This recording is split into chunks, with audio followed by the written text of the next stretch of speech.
Good evening. My name is Steve Worthington. I'm the mayor of the city of University Place, and I'm calling the regular meeting of the University Place City Council for Monday, May 2nd to order. Thank you. And let's begin with a roll call, please. Thank you, Mayor. Councilmember Keel. Councilmember Wood. Councilmember Wood, present. Councilmember McCluskey.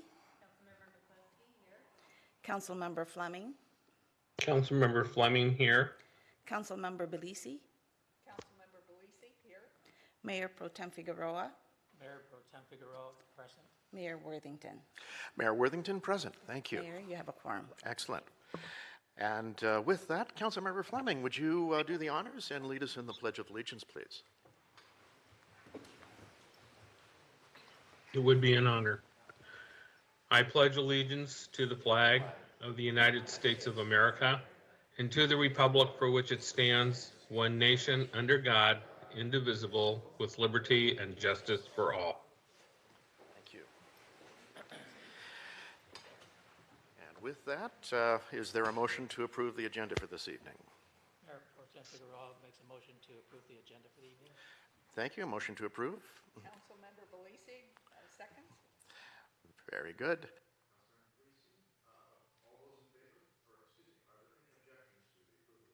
Are there any objections to the approval of the agenda this evening?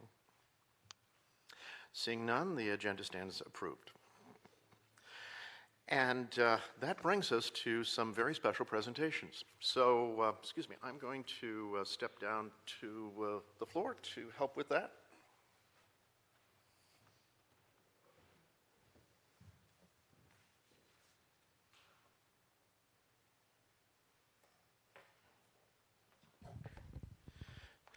Again, thank you all for being here this evening. We have quite a list of presentations, and it's great to see this room packed.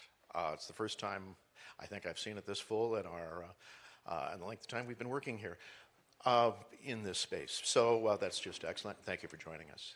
Before we get started with our presentations for our high school champions, I'd like to, we have another very special presentation. And so with that, I would like to invite Deputy Sousley, if you could come forward, please.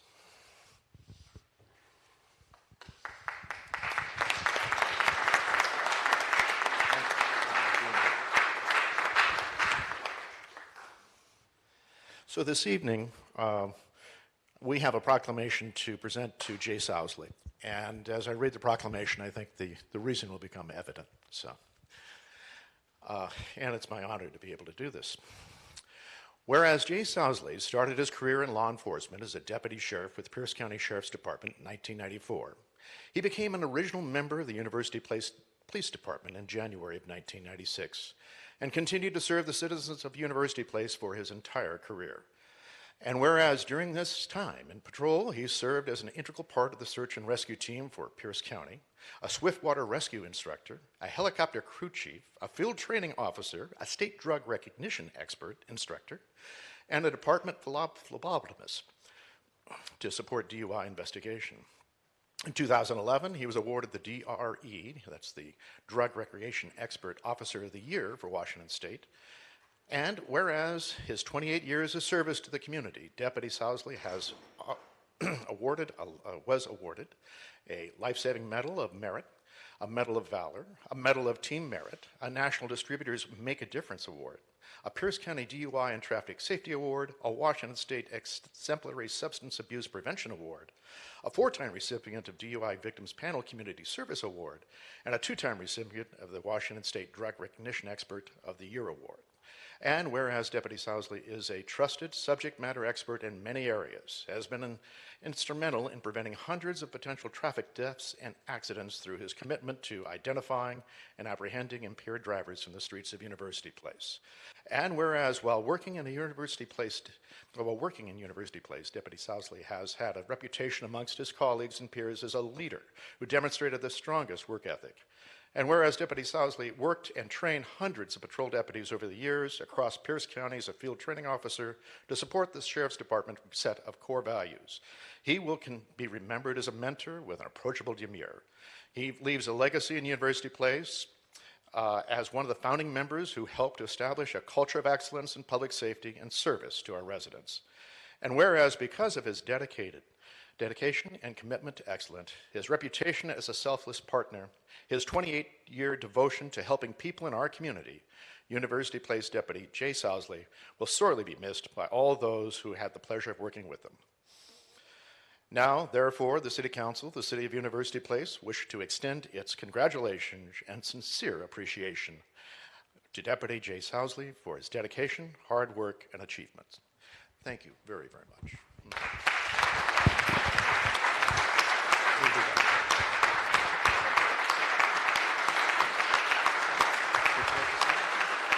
I suppose.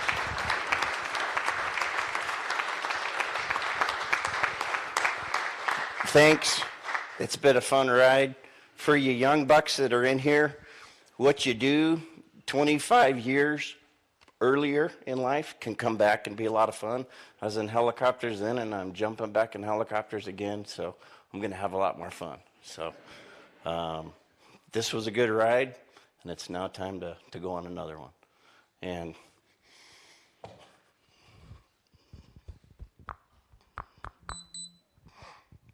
just turn my camera on.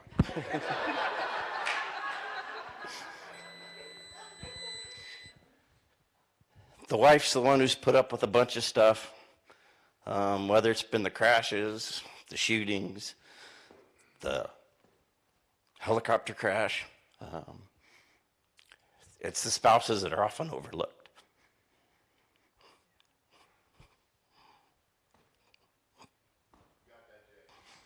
Love you. Thank you, Jay.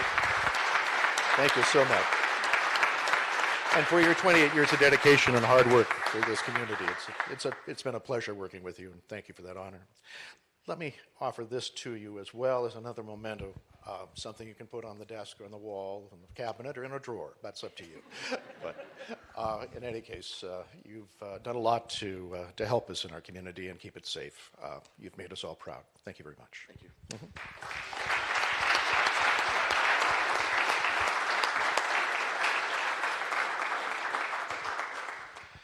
I'm going to invite Mayor Pro Tem Figueroa to start our other proclamations tonight. Thank you, Mayor. Again, I'm Mayor Pro Tem Javier Figueroa, and I have a special proclamation that I get to pick out all of them. I think this is my favorite, and that is the Curtis High School Vikings boys basketball team. Will you please come up with the coaches? Come on. If you can just take this space up here, but you guys are taller than me, so you can't hide me in the back, okay? So I'm going to step in the front. I'll never be seen. Okay. All right. Good-looking guys here. Coach, anyone else? Okay. Okay. Let me stand over here so I'm not in front of one of those guys. I get the privilege to do this proclamation in behalf of not just the council, but the citizens of University Place and all those, not only residents, but guests to come here that know who Curtis High School is, our school system, and our city. And this is not to be taken lightly, because what these young men have done is not just win at basketball, but they're representing a community. They're representing us, and whatever you may think that you're doing out there with winning and hard work, all of us in this community and our council are looking at you as inspiration for our future. We're looking at you for taking care of our community or someone else's community, and we just feel really proud of you, and we just hope the best for you in your future. With that, I'd like to read this City of University Place proclamation. Whereas George R. Curtis Senior High School, founded in 1957 in University Place, is a public school for girls, boys, offering outstanding education.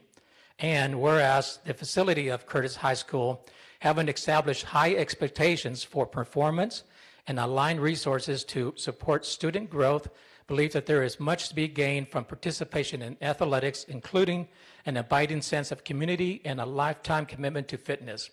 And whereas the Viking boys basketball team, coached by Tim Kelly, ended the season as undefeated South Puget Sound League champions, West Central District 3 champions, and a 27-3 record, and ultimately won the 4-H Washington State Basketball Championship. Let's give it that hand before I finish.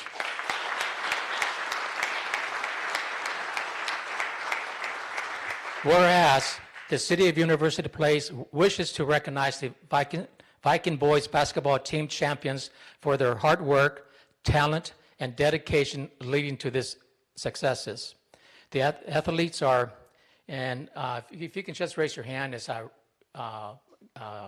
say your name, and if I mispronounce it, please forgive me. Xavier Andres? Aarons? Okay. Isaac Bacon? Okay. Zoom Diallo? Diablo, okay. Diallo, thank you. Tyler Logan? Okay. Gabe Martin? Cinque Maxwell? Okay. Mario Nordi? Tice Paulson? Andrew Stice? Devin Whitten? Jordan Williams? Trent Williams. Very good.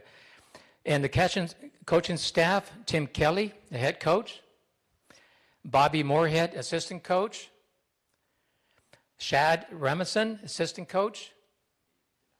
Okay. And Katie Kelly, student manager. Catherine, get up here. Come on now, please. And you thought you were going to get away with that?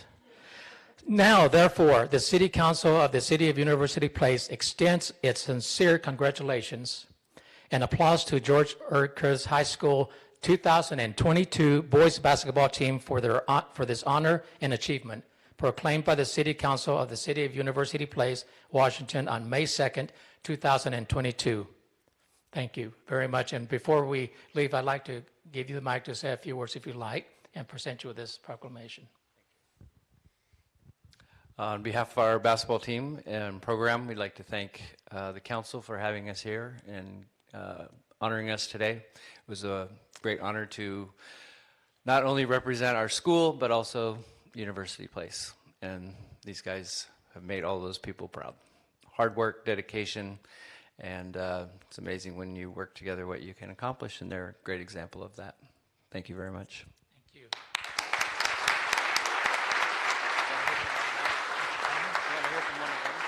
Sure.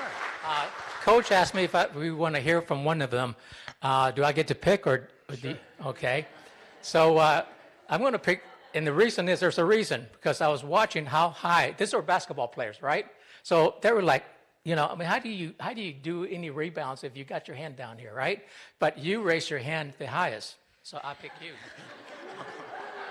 What?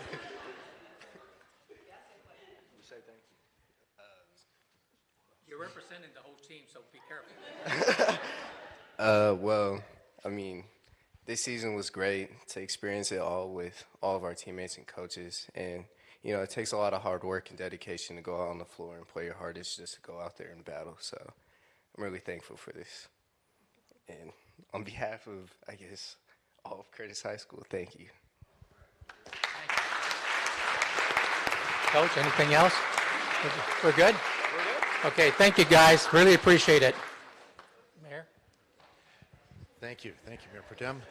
And now Councilmember Kent Keel will present our next award, next proclamation. And thank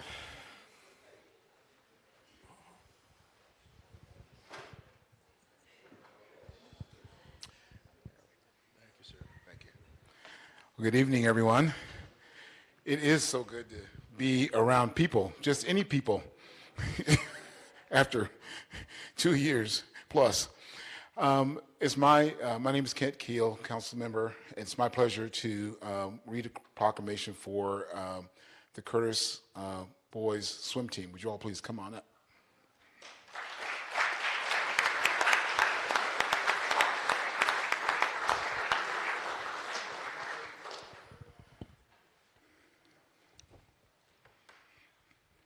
Okay, let me get off to the side here. Oh, it's probably better if I'm over here. See, there's more room over here. Okay. Whereas George R. Curtis High School, founded in 1957 in University Place, is a public school for girls and boys offering outstanding education. And whereas the faculty of Curtis High School, having established high expectations for performance and aligned resources to support student growth, believe there is much to be gained for participation in athletics, including an abiding sense of community and a lifetime commitment to fitness. And whereas the Viking boys swim team, coached by Dennis Piccolota, set new Washington State 4A record in the 200 and the 400-yard freestyle relays. Let's give them a hand for that.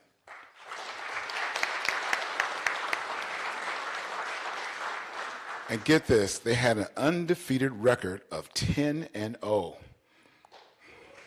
Wow.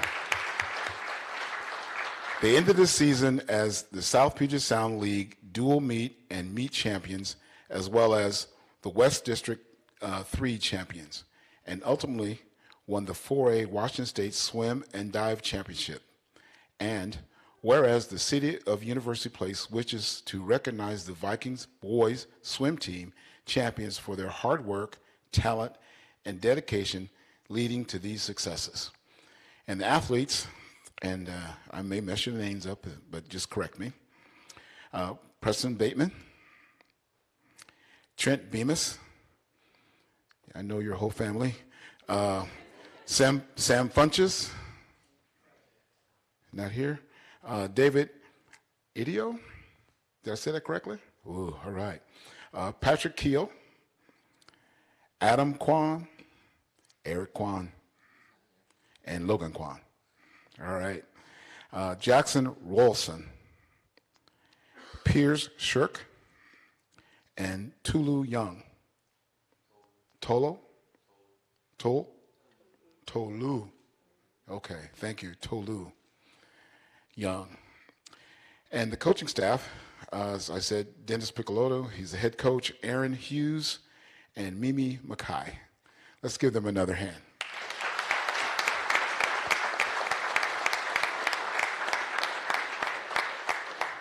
Now, therefore, the City of University Place extends our sincere congratulations and applause to George R. Curtis High School's 2022 boys swim team for this honor and achievement, proclaimed by the City Council of the City of University Place on May 2nd, 2022, signed by our mayor.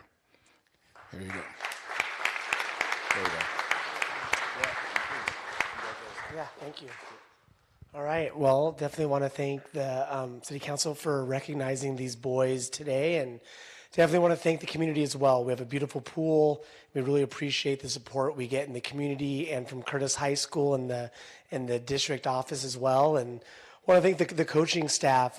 These coaches do a great job working with these kids and helping build the culture that we have here at Curtis. Then definitely the boys. I mean, they put a lot of work and effort in. You know, we always say they're typically the first ones on campus in the morning when it's still dark outside, and they're the last ones to leave in the afternoon, well after the sun has set. And this is the second swim championship in Curtis history and the first one in 30 years. And these kids swim so hard and they give so much effort to the sport year round. And this year it was just, it all came together, and we have this phrase here at the pool, perceive, believe, achieve, and they really bought into it in the program, and we were able to capture the state title, which was a lot of fun. I couldn't be more proud of them. So thank you guys. It's been a lot of fun just celebrating their success. But thank you again for honoring us. Thank you. Thank you. Good job. All right. Nice job. Councilmember Keel. Councilmember Denise McCluskey, you're next with our next award winner, our next champions. Next 3 I got. Okay. When I was in sports, girls weren't recognized. So we've come a long way, girls. So, but pass the baton along and keep the girls' sports up front and get them recognized for who we are, our physical ability, our mental acuity. So I'm very proud and thankful and honored that I'm here to present the Girls Swim Team Award. Awesome girls.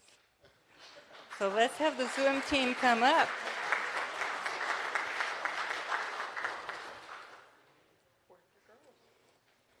Where are the girls?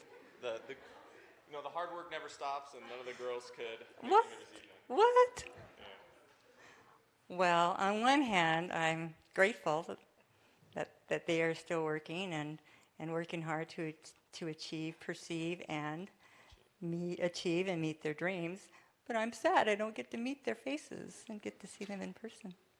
So let them know that they were missed. Okay. Whereas George R. Curtis Senior High, founded in 1957 in University Place, is a public school for girls and boys offering outstanding education. And whereas the faculty of the Curtis High School, having established high expectations for performance and aligned resources to support student growth, believe there is much to be gained from participation in athletics, including an abiding sense of community and a lifetime of commitment to fitness. Whereas the Viking girls swim team, coached by Aaron Hughes, placed second in the 4A Washington State Swim and Dive Championship, and whereas the City of University Place wishes to recognize the Viking girls swim team, champions for their hard work, talent, dedication, and leading to these successes. The athletes are Gabby Beline, Greta Beline, Athea Caritativio, one thing, they're not here to correct my enunciation. Aaron Forrest, May Goudot, Kennedy Hudson, Trinity Link, Alexia Proctor, Madison Sotomayor. The coaching staff, Aaron Hughes, head coach, Mimi Mukai, assistant coach, Spencer Clean, assistant coach, Heidi Babish, assistant coach. Now, therefore, the City of University Place places our sincere congratulations and applause to George R. Curtis High School's girls swim team for this honor and achievement. Proclaimed by the City Council of the City of University Place, Washington on May 2nd, 2022, signed by our mayor, Mr. Worthington.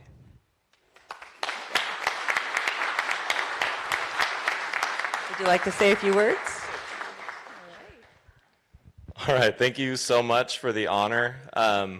It's a privilege to be able to coach in a community like University Place that's so invested in the athletics and the upbringing of all of our young future citizens of our community. I was a graduate of Curtis all the way back in 2006, and it's the aquatics culture and these children that we don't have in front of us here for the girls team, but on the boys team that brought me back, and I just feel a lot of pride and a lot of passion for what I do, and I'm thankful for the opportunity, and thank you for the recognition. It means a lot, and the girls, even though they could not be here, this honor and what they're being recognized for, it means a whole lot to them, right? And we do have one member of the girls swim and dive team. She's being recognized for something else a little bit later, but Clara Blakesley was a member of our team this year. So, all right, thank you very much.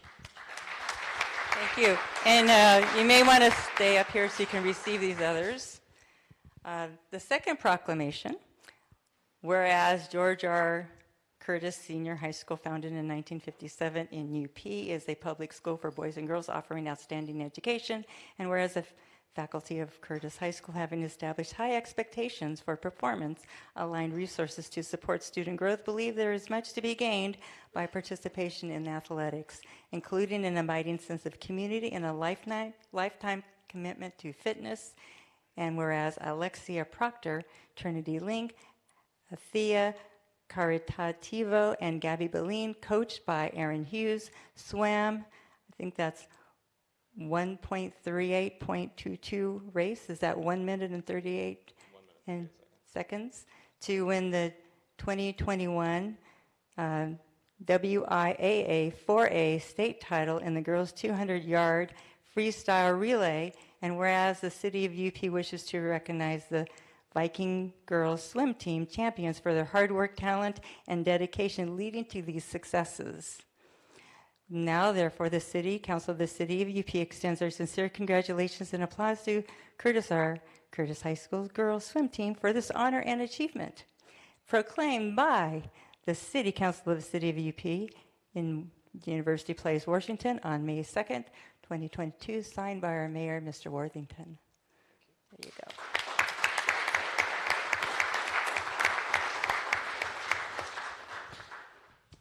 Third and final one. Here we go.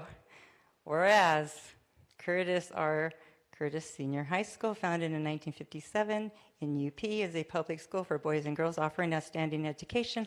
And whereas the faculty of the Curtis High School have established high expectations for performance and aligned resources to support student growth, and believe there is much to be gained from participation in athletics, including an abiding sense of community and a lifetime commitment to fitness. And whereas Gabby Beline, coached by Aaron Hughes, swam 1 minute and 52 seconds, .64 race to win the 2021 WIAA 4A state title in the girls 200-yard freestyle. And whereas the City of UP wishes to recognize Gabby Beline for her hard work, talent, dedication leading to this accomplishment. Now, therefore, the City of UP extends its sincere congratulations and applause to George R. Curtis High School's Gabby Beline for this honor and achievement, proclaimed by the City Council of the City of UP, Washington, on May 2nd, 2022, signed by, once again, the famous signature of our Mayor, Mr. Worthington. There you go. You're welcome. You want to say anything else?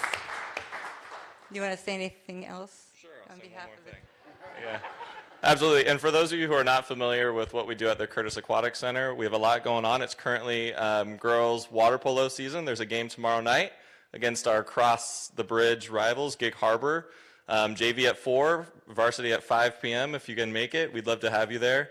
A lot of the girls on this list are currently playing on that team, so it'd be great to see some more faces in the stands. And as big of an honor as this is, I do have a group of kids in the pool right now that I have to go run back to, but thank you so much. It's been an honor. Enjoy the rest of the evening. All right, well, thank you for being here. Appreciate it. Thank you. Appreciate that. And now I'm going to invite Councilmember Ed Wood to present our next proclamation. And I will also, on Councilmember Wood's behalf, invite the wrestling. Thank you. Group to join us up front here. It's the girls wrestling team. Girls wrestling, yes. Mm-hmm.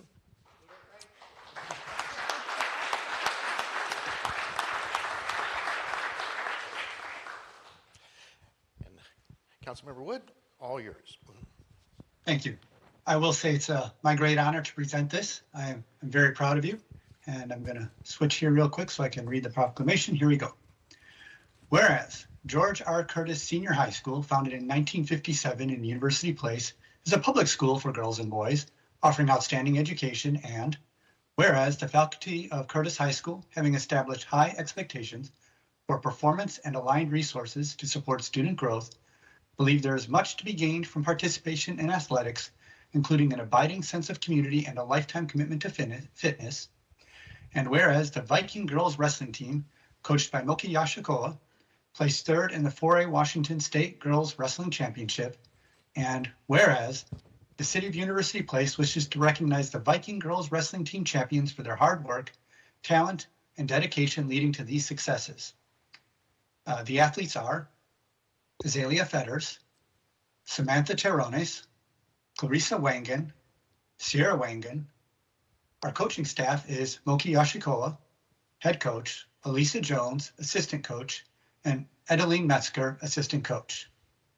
Now, therefore, the City Council of the City of University Place extends our sincere congratulations and applause to the George R. Curtis High School's 2022 girls wrestling team for this honor and achievement. Claimed by the City Council of the City of University Place, Washington on May 2nd, 2022, signed by Steve Worthington, Mayor.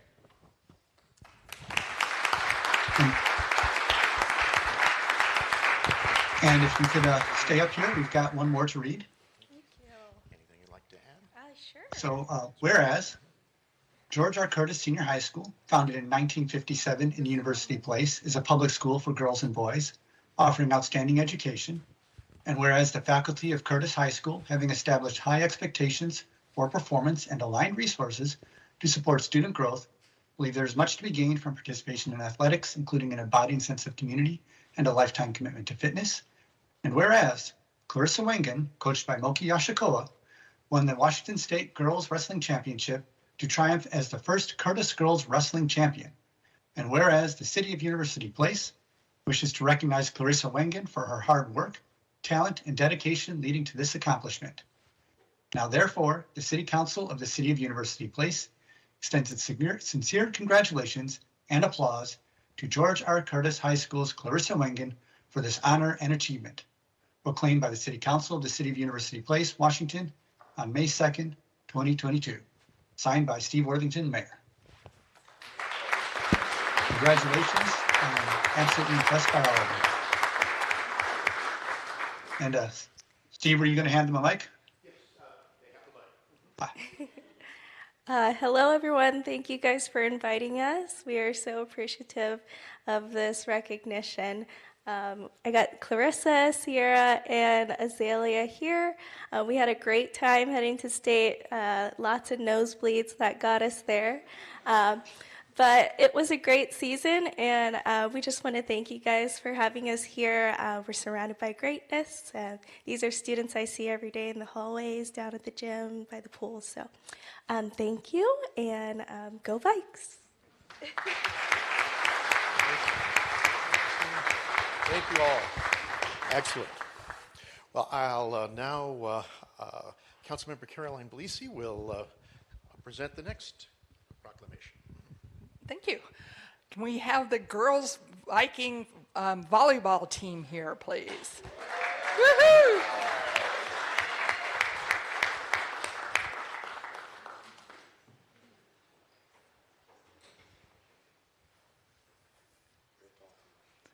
Do we have the coaches too?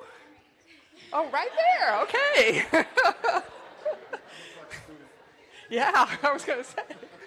I feel so old. I got to say, this is a real particular honor for me. When I was in junior high, I played on a mixed team, volleyball team, and competed all over Iran. So I understand how tough it is to be in a competition and to succeed, particularly on the state level. Now, everybody that's been in the audience has heard every single one of these proclamations, and so you guys can pass the test on what the verbiage is for the first paragraph, correct? All right. Whereas George R. Curtis Senior High School, founded in what year? 7. In University Place, is a public school for girls and boys offering outstanding education. And whereas the faculty of Curtis High School, having established high expectations for performance and aligned resources to support student growth, believe that much is to be gained from participation in athletics, including abiding a sense of community and a lifetime commitment to fitness. And whereas the Vikings girl volleyball team, coached by Taylor Buell, placed 2nd in the Washington State Volleyball Championship, and whereas the City of University Place wishes to recognize the Viking girls volleyball team champions for their hard work, talent, and dedication leading to these successes.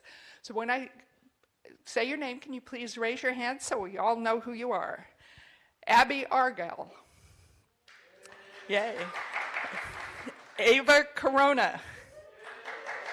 Avery Kuyat. Sakati, okay. I tried.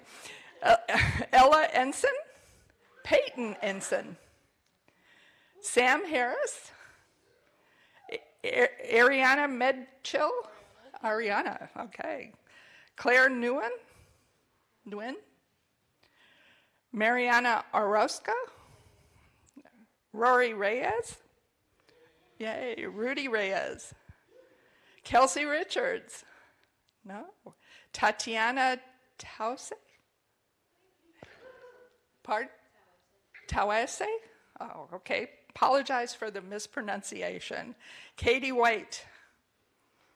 The coaching staff is Taylor Buell, head coach, Dave Templin, assistant coach, and Cameron Buell, C-team coach.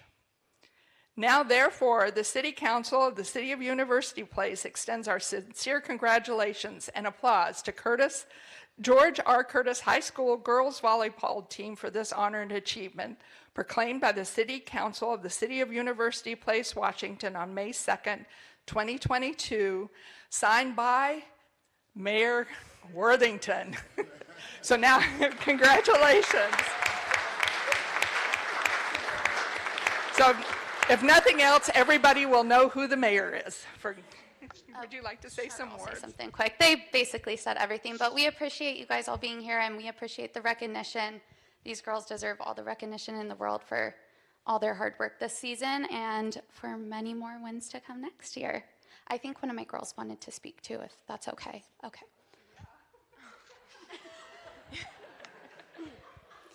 Hello, everybody. I would definitely like to appreciate everybody who's here and the appreciation we've gotten for our season. And I mean, I wouldn't even consider us like a volleyball team. I see everybody as family, and we've all grown so close together from freshman to senior in high school. And I just want to thank everybody, and thank you guys.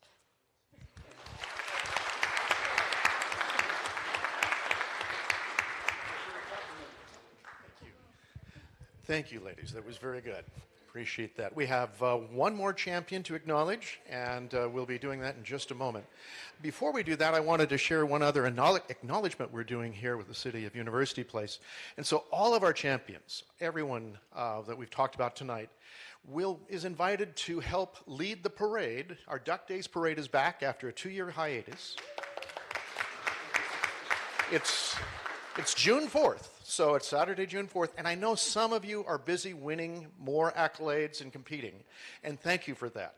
But if you are available, please come out. The parade starts at 10 a.m. It starts traditionally, you'll see where we're assembled near Bartels, but not at Bartels this year. Excuse me, did I say it's Bartels or? It is okay. In any case, not quite, but you'll see quickly where it's located. In any case, 10 a.m. Saturday, June 4th. Our champions are invited to lead the parade just behind the color guard. So, march down Bridgeport. We hope to have our usual thousands of folks there. And having invited you all, it's now my opportunity to also invite Councilmember Stan Fleming with our final recognition for our champion, and that is our queen. Please come forward.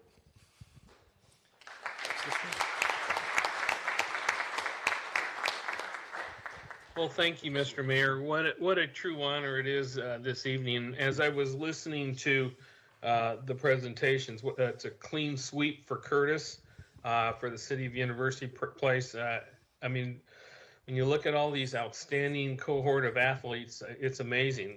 For myself, I was a swimmer in high school, and I was listening to some of those times. Those are incredible times for that. Well, for me, it's a privilege to read this proclamation, only because I have the privilege of being the proud father of the last queen for Curtis High School in University Place, whose name happened to also be Claire. So as I looked through some of the backgrounds on this proclamation, I saw so many similarities I'll share with the council later on this evening. And Queen Claire, I wish I could be there with you. Unfortunately, I made wasn't the mistake, but I got my COVID booster on Friday, shot number 4, and boy, am I feeling it tonight. You know, oftentimes people think about the Daffodil program and the selection of the Daffodil princesses and the queens as a beauty contest, but I will share with everyone here one of the lessons I learned during Queen Claire's tenure is this is anything but that. This is a program that we should all embrace and be very proud of. It's hard work for the princesses and especially for the queen. And, you know, it's based on academic excellence and stewardship, leadership, servant leadership, and selfless service to the community. It also, when we talk about an ambassadorship program, the Daffodil program and the Daffodil Queen and Princesses are true ambassadors of Pierce County and the communities they represent. It is officially recognized program by Pierce County and the Pierce County Council. And the bottom line for the whole thing is that it is truly, I will tell you, Queen Clara, this is truly life-changing, if you haven't already seen part of that. So with that, I'll read the proclamation on behalf of the City Council and the City of University Place. Whereas the City of University Place is blessed with the outstanding young people who excel in many different endeavors. And whereas the City Council of the City of University Place would like to formally recognize and congratulate Curtis High School student Clara Blakesley for being selected as this year's Daffodil Queen and Miss Congeniality. And whereas this is for the first time in 10 years a Curtis High School student has been awarded such an honor. And whereas Clara Blakesley, who maintains a 3.9 GPA, challenges herself even further by attending Tacoma Community College as a Running Start student.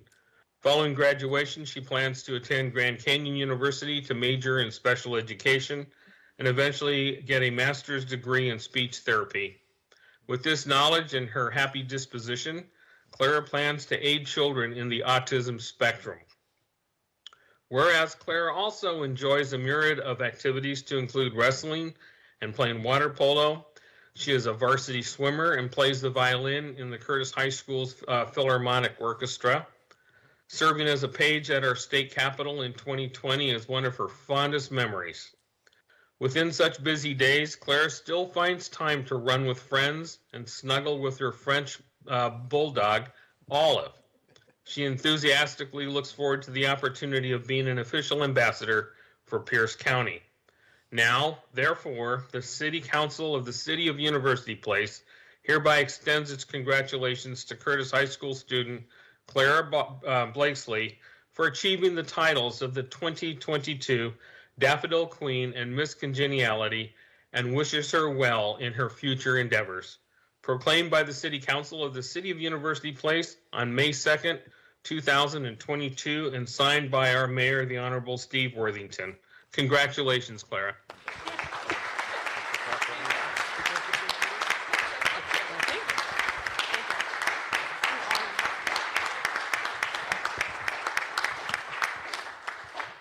What a joy and honor it is to be with you here tonight. I want to thank you on behalf of the 2022 court, and just to see everyone gathered in the pursuit of excellence is truly incredible.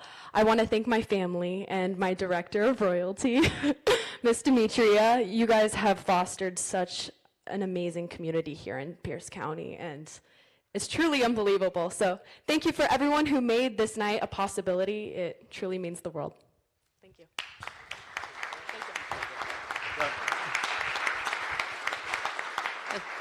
And thank you all. Now we have one more proclamation I'll read here in just a moment. When I get done with that proclamation, we're going to take a 5-minute recess, and if you want to have some photos in front of the council or the dais during that time, you're certain to have that opportunity.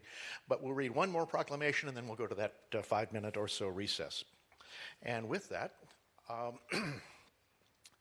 whereas the city, counties, and organizations nationwide are recognizing child care providers on this day, and whereas over half the children under the age of 6 nationwide are estimated to spend some time in non-parenting care arrangements on a weekly basis, which provides critical enrichment opportunities, nurtures development for children and all backgrounds, and is a vital building block of our state economy.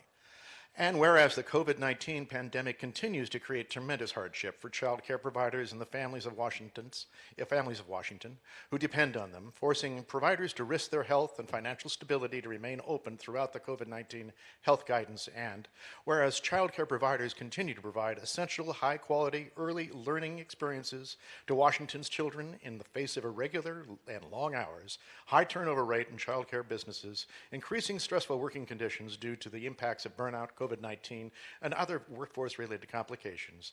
And whereas our future depends on the quality of early childhood experiences provided to young children today, support for high-quality child care represents a worthy commitment to our children's future.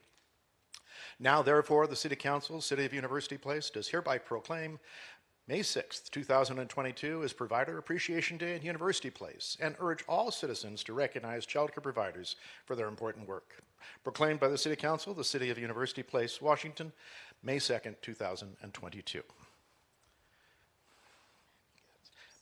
Thank you. And I understand Melinda Walters may be here to receive this. Melinda, thank you.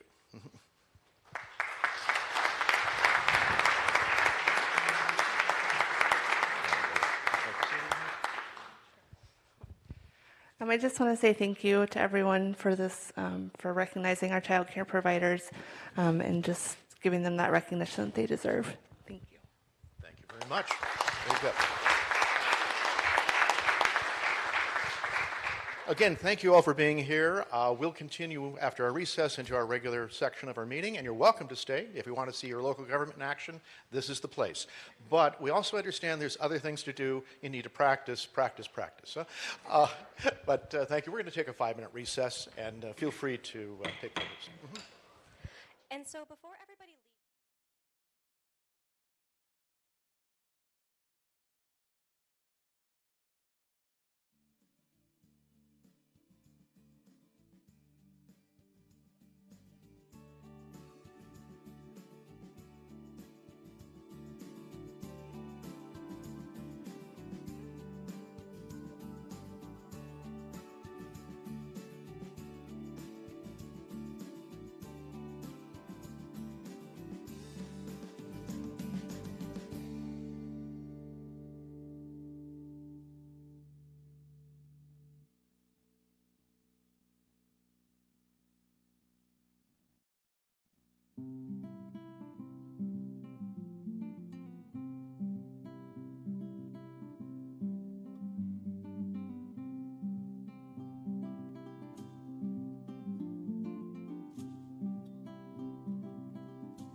We are going to return to our regular meeting out of recess, and we'll be entering our public comment section of the meeting.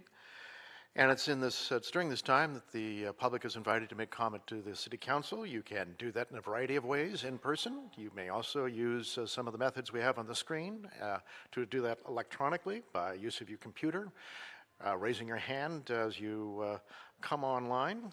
You can see we also have an audio version to call in, and we have our meeting ID noted on the screen as well.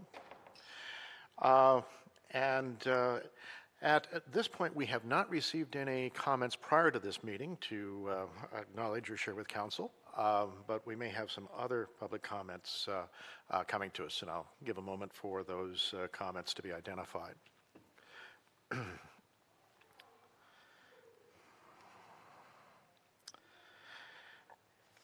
And let's see, I think that at this point, we're ready to consider the consent agenda. I don't see any public comments. So is there a motion to consider the consent agenda? Mayor, this is Mayor Pro Tem Figueroa. I make the motion to approve the consent agenda as is. Is there a second? Councilmember Belisi, seconds. Thank you. And is there any objection to the approval of the consent agenda? Any objections? I see no objections. Nope. The consent agenda is approved. Moving from the consent agenda, we're now ready for the city manager's comments. And Mr. Sugg, do you have some things you'd like to share with us tonight? Thank you, Mayor, members of the council, and public watching on UPTV. Just one comment, one quick report. Last Friday, our engineering director, Jack Eklund, and his team submitted an application to Washington State Department of Transportation for their federal bridge program. And the grant application is to hopefully get funding to replace the Day Island Bridge.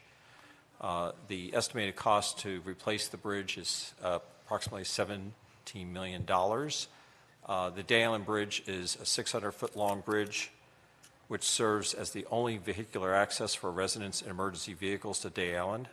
The bridge is considered structurally deficient with a bridge sufficiency rating of approximately 30 out of 100. The typical threshold for bridge replacement is a rating less than 40. So as you can see, it's a bridge that is in need of replacement. Originally built in 1957, it currently does not meet earthquake structural design standards, and so we'd like to get this bridge replaced. And so we're remain hopeful, and we'll wait and see what the outcome of the Bridge Committee's review of our application is. But you know, congratulations to Jack and his team for putting that application together. It was a lot of work, and we look forward to reporting the progress on that. Thank you, Mr. Sugg. And yes, indeed, congratulations. I know we've had Jack and his team very busy just recently turning out a variety of important grant applications, so more than I think I can count. He would like to be here tonight, but he and his team are putting 4 applications together as we speak, so today. Well, appreciate that. He and his team's dedication and hard work for that. With that, we'll turn to council member comments. Councilmember Keel, would you like to start us off?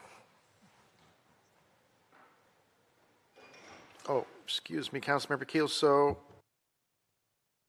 we're going to try that again. I don't have you. Thank you. There you are. I think you're on now. Okay, great. Thank you, Mayor.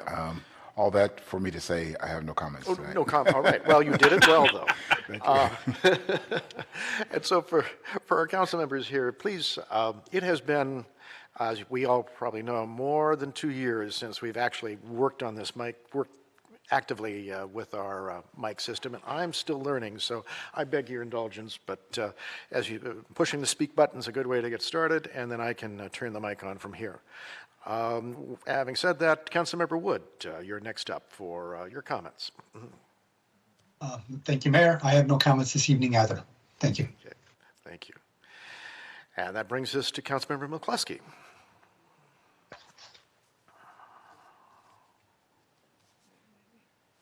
Oh, sorry.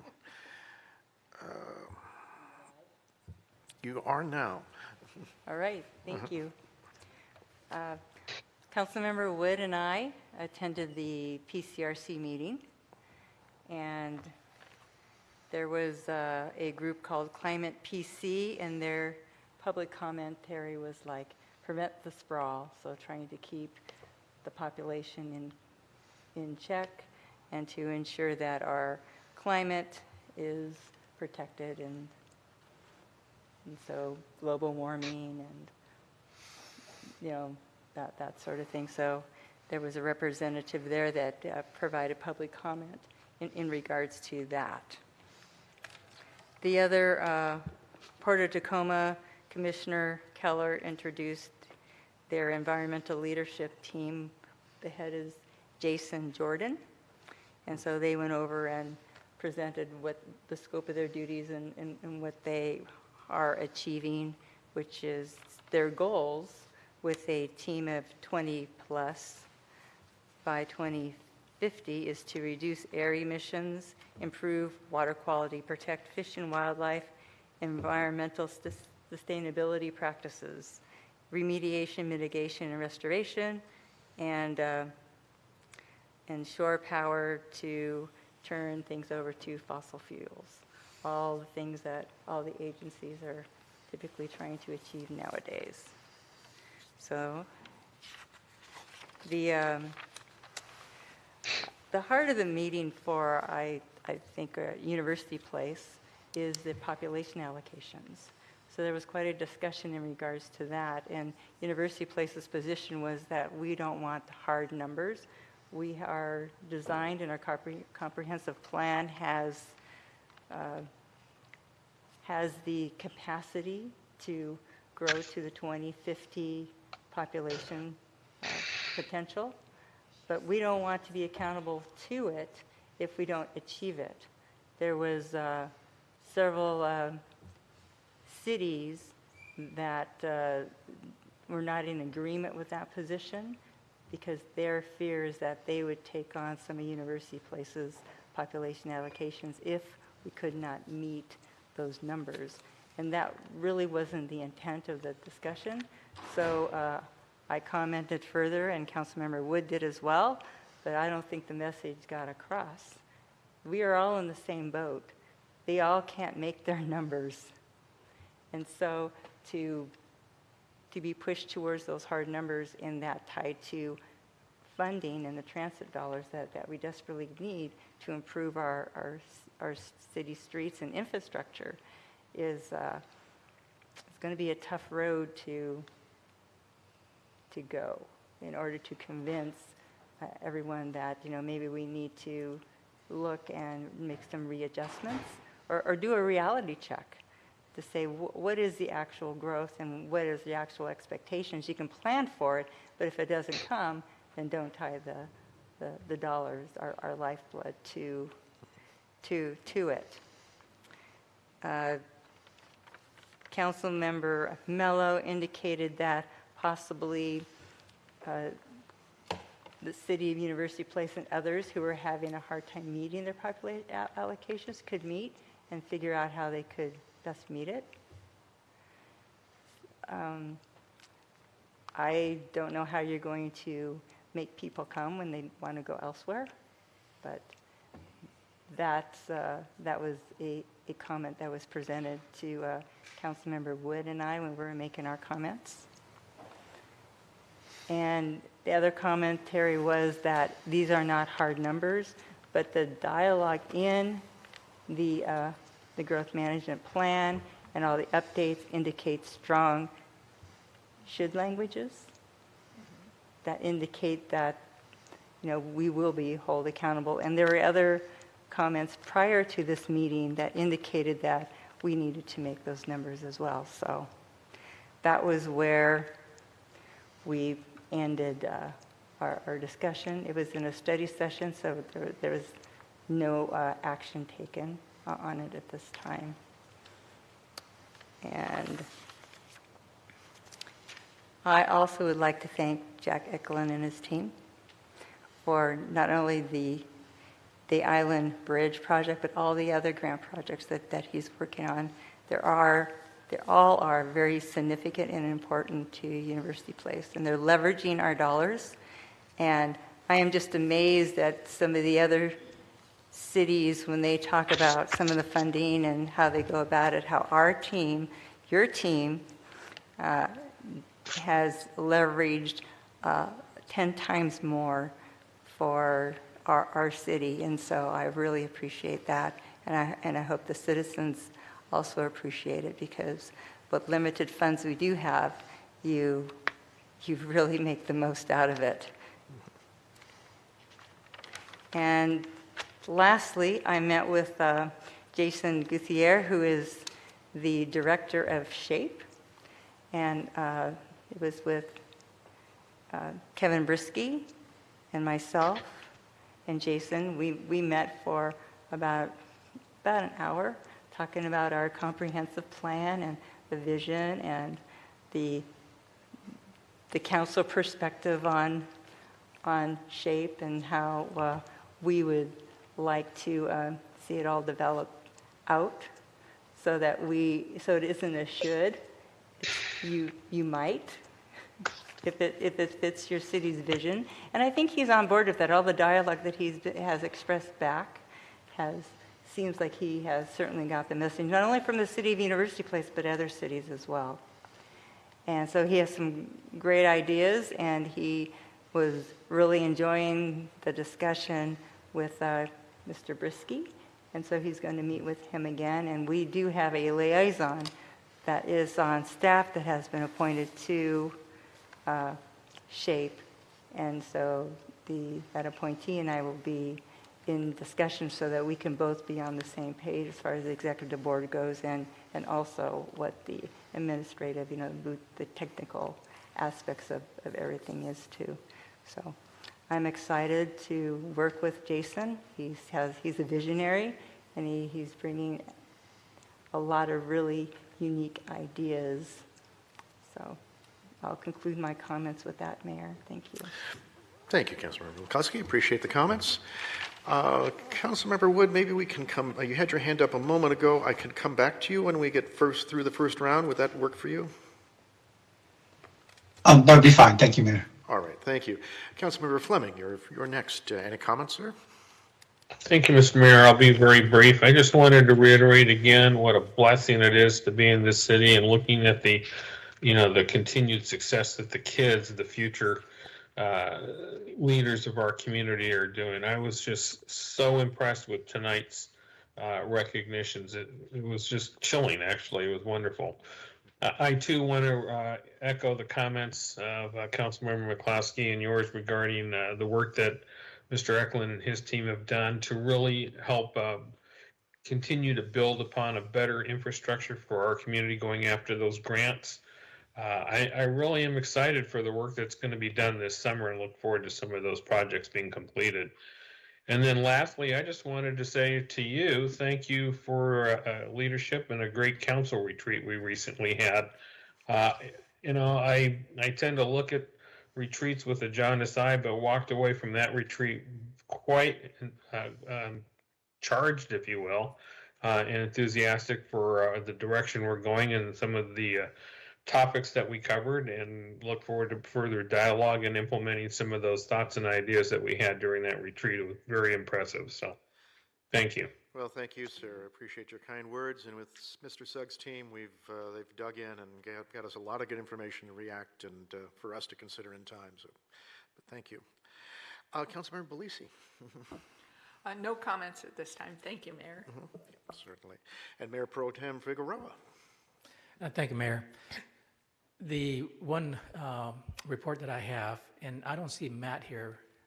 He's online. Oh, I'm so used to looking out here and seeing you, Matt. But he's going to help me with part of this report, and that is on the naming of the Chambers Bay Bridge that we discussed and talked about some time ago.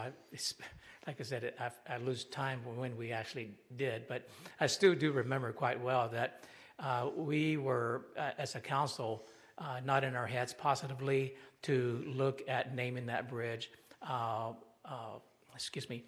Gold Star Bridge. And so we did some follow-up because it's part of Lakewood and University Place. And so we contacted the mayor of, Steve and I, the mayor and I contacted the mayor of Lakewood.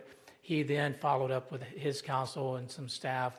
They got back to Matt with some specifics on how we can move forward with that. And so with that, Matt, I'd like to give you the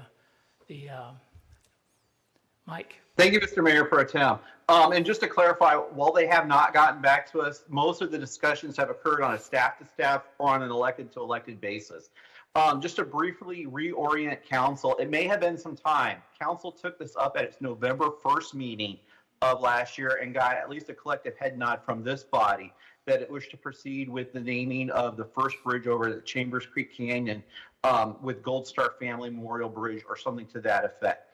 At least within the city of University Place, the city council expressed support. As the mayor pro tem expressed a moment ago, signs seem to be positive coming out of the city of Lakewood.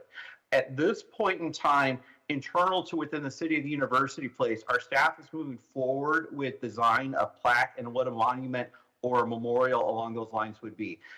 There are certainly some challenges in working through with the county. Hopefully by having something mocked up and spec'd up with the county, we can present to them and say, this is what we intend to do. This is the vision of that. And then moving forward from there. So at this point, this is simply a status update, as the mayor pro tem shared a moment ago, but things are moving forward, at least on that front. Very good. Thank you. Anything else, Councilor Mayor Pro Tem? No, thank you. Oh, very good. And then that brings me to a few quick comments. A couple of calendar items I wanted to bring to attention. One is that the National Day of Prayer will be recognized this year at 4 p.m., May 5th, in the village at Chambers Bay in the town square area. So that's being organized, if that's of interest to folks. It's May 5th, 4 p.m. At the village at Chambers Bay. Also, I'm sure that the council members recall that we had a presentation on inclusive playgrounds. That group has a follow-up meeting on Tuesday, May 3rd at 7 p.m. at Curtis Junior High School Library for interested parties. I know council will be talking about that item in time too, but this is more of making the public aware, though I imagine council members could attend if they choose. I also appreciated working on the retreat and all the council's hard work on that and the staff's work too. I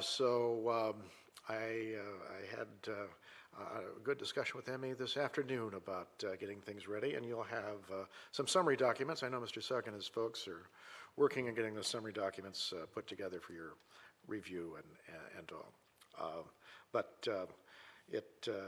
I thought it was very productive and appreciated everybody's focus and hard work during the course of that day. Wanted to mention also AWC. So Councilmember Keel, or President Keel in this context, we have 5 of this body's members going. 5 out of 7 is pretty good. So just wanted to let you know. And that also brings up a question about if we have a meeting. It happens that AWC is starts its dates, I think it's Tuesday the 18th, or maybe it's the 19th. The 21st. Excuse me, Tuesday the 21st. Yes. Thank you. We have a national holiday that is on June 19th, and because it's on a Sunday, that rolls to Monday. So usually we'd have our meeting on the June 20th, but we don't do that following a national holiday, so our second meeting of the month of June will fall to the 21st as well. The question becomes if we want to coordinate a meeting with remote participation from the AWC conference, and that's something we can certainly do, or if we move that agenda, the items on that, to another night.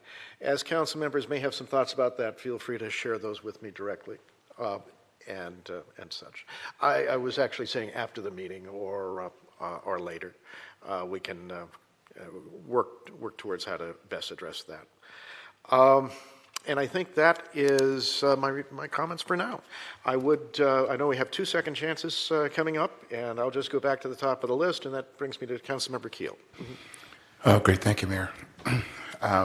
So I just wanted to comment on what Councilmember McCluskey was talking about around PCRC, their numbers and that. And, you know, I would be very much interested in working with you all to figure out a way to respond to that. When I first heard about it, I really felt like we're trying to be, people are trying to force us into something that isn't their role to force us into. And so that gave me pause to that. And so I would really be interested in working with staff and all of you to figure out how we can respond to the PCRC, and namely whoever the individuals there at that group that were trying to say, you know, well, you guys need to figure it out, you know, that kind of thing. I mean, I don't believe it's their place to tell us, you know, what to do, because it's our place. We're working directly with the PSRC, and those numbers are coming directly to us from them.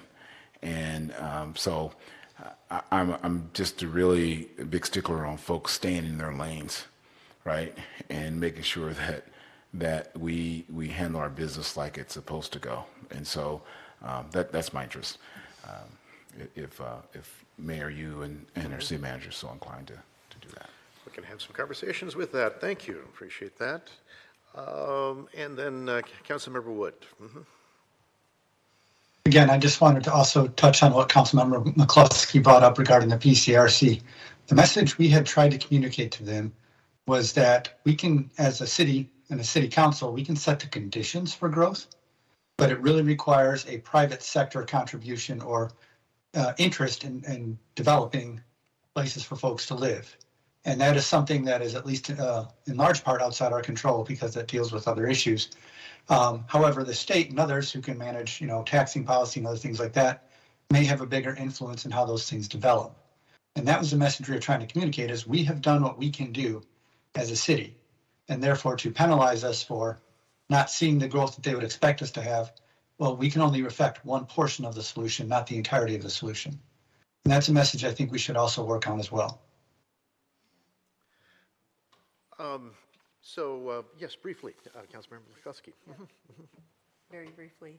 And to Councilmember Wood's point, the City of University Place was not saying that we weren't trying to meet the numbers. We were accepting the numbers. We weren't disputing that, but we didn't want them to be hard. We wanted them to be soft numbers.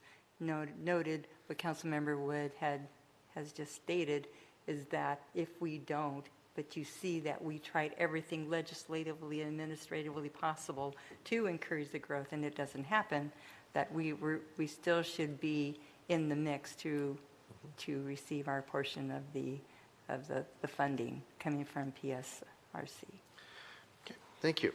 So obviously we have some interest on council on the subject of population allocation, how we deal with that from PCRC to, which is the Pierce County Regional Council, to the Puget Sound Regional Council in turn, and how that guides our planning efforts and that guides our investments. I mean by that public infrastructure investments, how we plan and build for our future. Let's see if we can't find some time in upcoming agenda to touch on that and kind of go through initially some of the mechanics, and then also look at that, how that can drive our policies a bit. That sounds like a point of interest to a number of council members. If there's nothing further, I'm going to roll into, let's see, I believe we move into our study session next, or do we have an action item? I'm trying to. Study session. Okay. Yep. Good. Thank you. So with that, we're going to essentially recess out of the regular meeting, move into our study session, which we're now in our study session, and we have some information to consider. With the help of the Park Advisory Commission, and I believe somewhere out there is our chair, Stacy McLean. Is that right? That is correct. Okay. Great. Thank you for joining us, Mr. McLean. Appreciate that. And thank you for your work on responding to Council's inquiries on subjects of interest. So this is a report from the Park Advisory Commission about a directive we had for some information, and I think I'm just going to turn it over to Mr. McLean as chair to tell us what information you have there. Yeah, thanks for having me this evening. And again, we have been working on Resolution 907. Part of our work plan for 2022 was an ongoing looking at the topics under Resolution 907, which entailed smoking and vaping within the parks, and also the usage of drones. And so we were tasked with that for this year. While it was tasked for this year, we worked on it in 2021. I think we even got it in 2020. If I recall correctly, we got it shortly before COVID hit. And that COVID makes everything sort of squished together. It's sort of hard to remember what year's what anymore. So we've been working on this for quite some time. So I thought what I would do is I would just give you, I believe, and hopefully you have a copy of our recommendation before you, and if not, I will read through it. But my hope was to give you a background of what our rationale was for our recommendation to you. And so I'm going to go primarily off of what I've written, and I have a letter written to the council dated April 27th. We'll skip the first paragraph, but just the second paragraph, we read, initial investigation was done by the Parks Advisory Committee. And in that research, it was submitted to, a 6-page report was submitted to the council as a whole. What we had done is we looked at the usage of drones and also smoking and vaping in municipalities up and down the I-5 corridor. So we took University Place as the central, and then we went up north, and we went down south and tried to find municipalities and saw what their rules were. It's very handy. You can look at most of the municipal codes online. What we found is in regard to drones, we found Des Moines, Tacoma, for example, they do not allow drones. Lacey regulates drones. They have to be up to FAA standards. Lakewood allows drones in designated areas. Kent has no code, but they did mention that they're working on it because of the proximity to Auburn. All other municipalities which we looked at did not regulate drones. That is, they were allowed. So that would be Auburn and DuPont, Federal Way, Fife, Fircrest, Puyallup, and Steilacoom. So all of those. So what we see here is we see a significant variety in how people handle drones. When it comes to smoking and vaping, we found that within the parks, DuPont, Fife, and Steilacoom, or smoking is allowed in DuPont's, Fife, and Steilacoom. Des Moines allows smoking within 25 feet of public, or you have to be 25 feet away from a public building.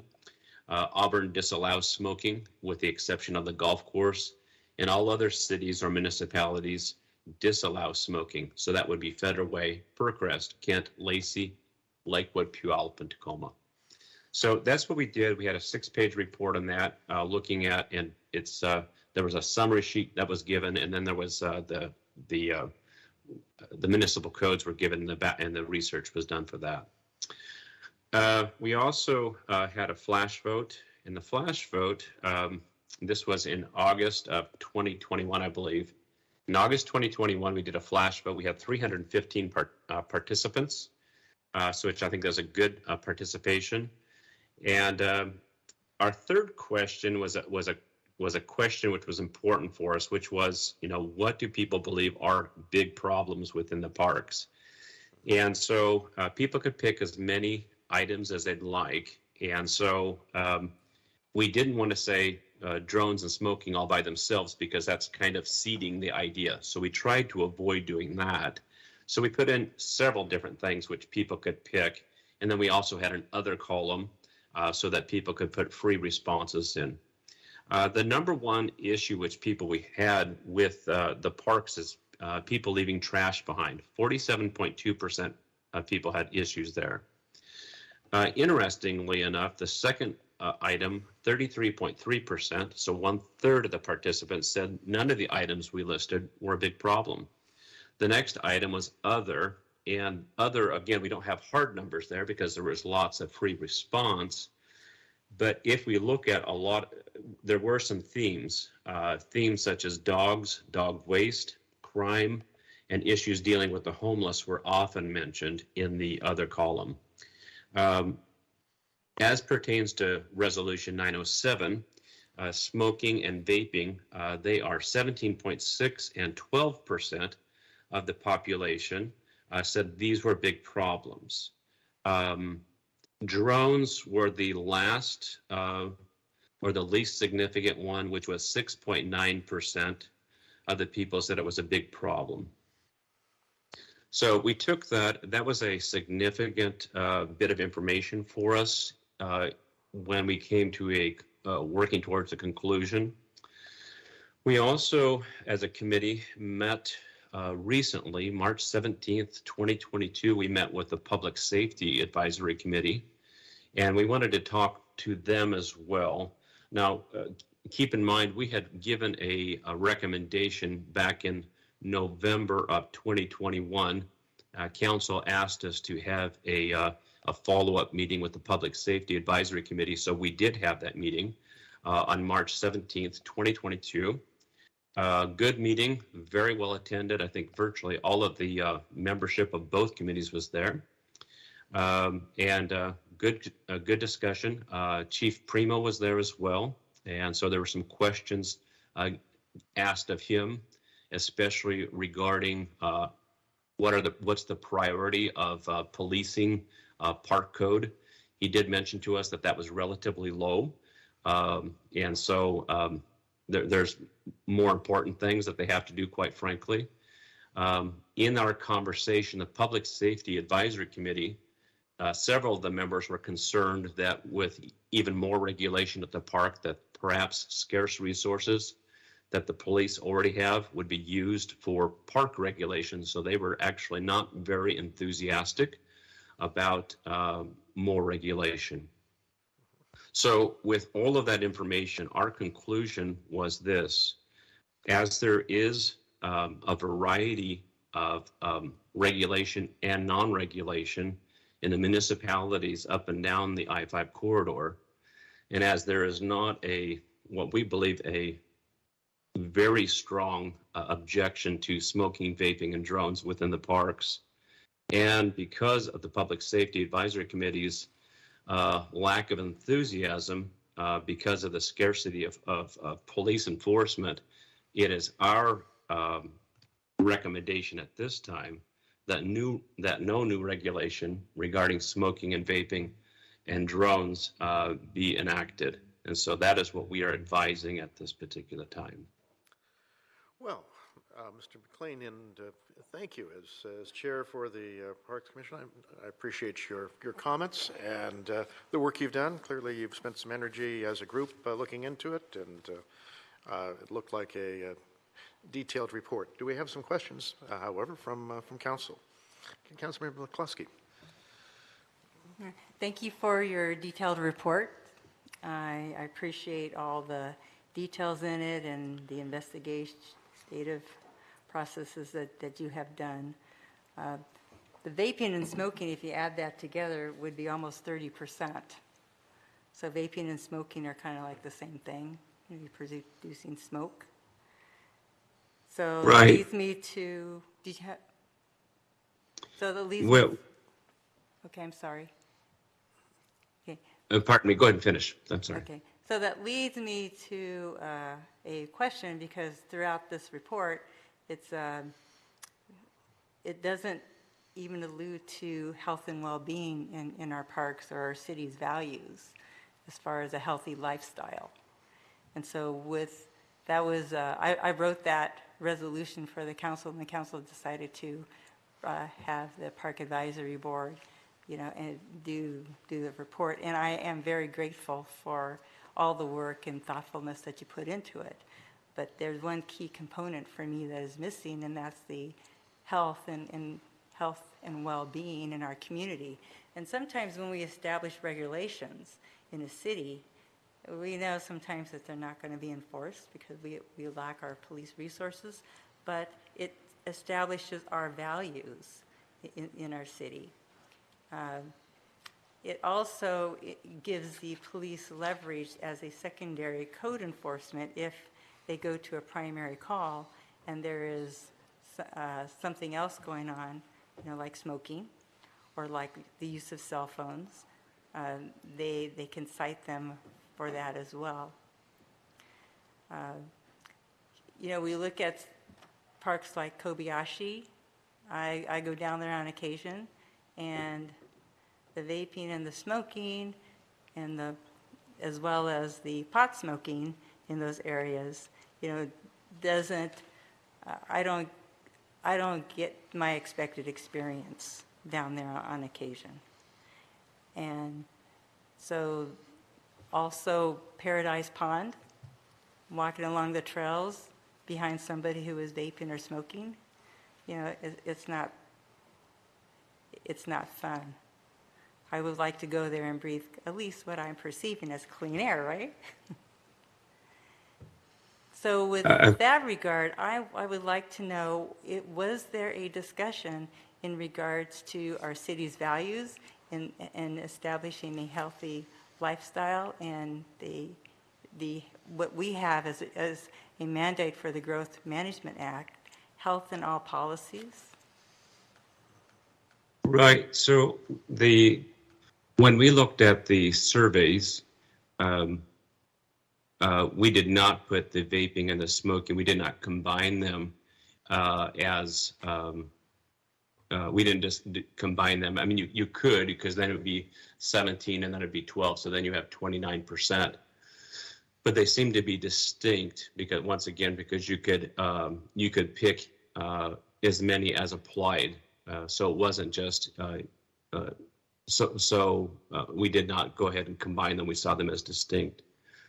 Regarding the values of the community, we saw the numbers for the survey as an expression of those values, where people believed that it was not an issue, or it wasn't a big of enough issue that it needs to be legislated. So therefore, we didn't look at the health component because we really don't have that ability to look at health component at our level.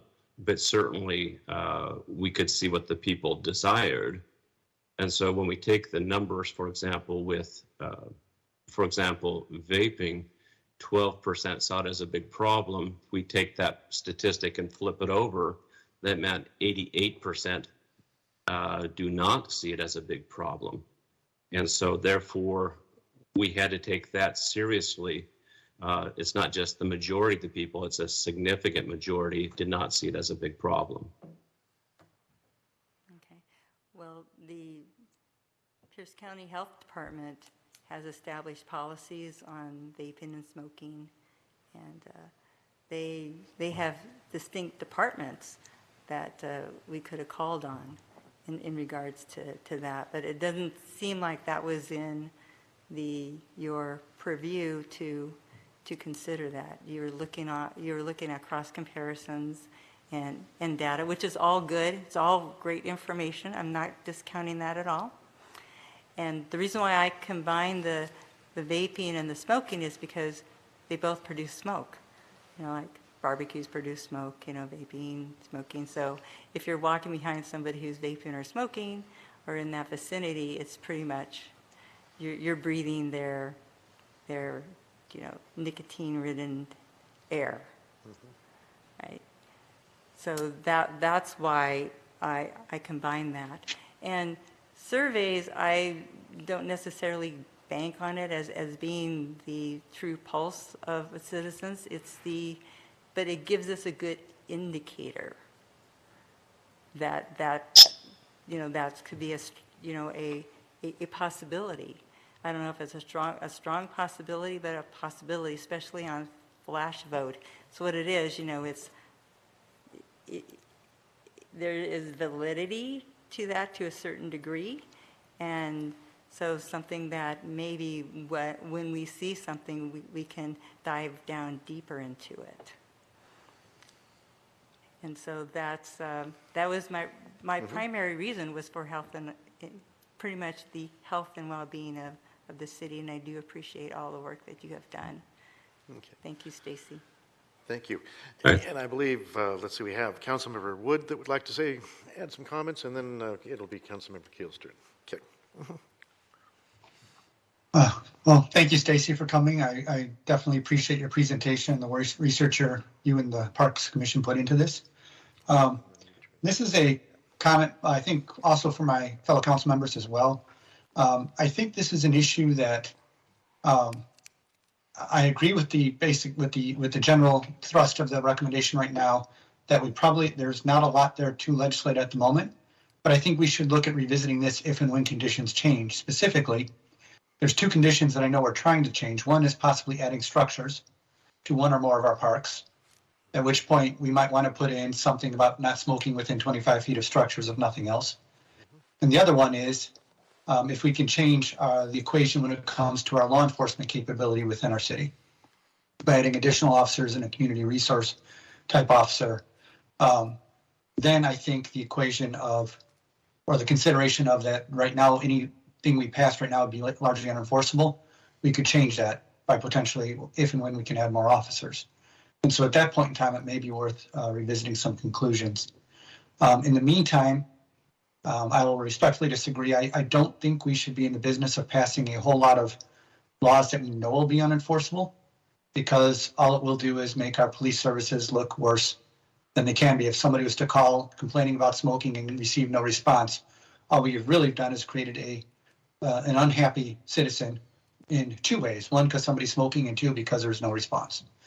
And I would think that we should focus on trying to fix those things that we can fix. You know, I actually was very interested by the flash vote survey that said trash was their biggest issue. Perhaps we as a council or as a city could look at ways to mitigate the trash and then work our way down the list of things in priority. That concludes my comments. Thank you, Mayor. Thank you, Councilmember Wood. Councilmember Keel, followed by Mayor Pro Tem Figueroa. Great, thank you, Mayor. And Stacy, thank you for your report and your comments. And, you know, I'm kind of torn between these kind of the situation that we're in.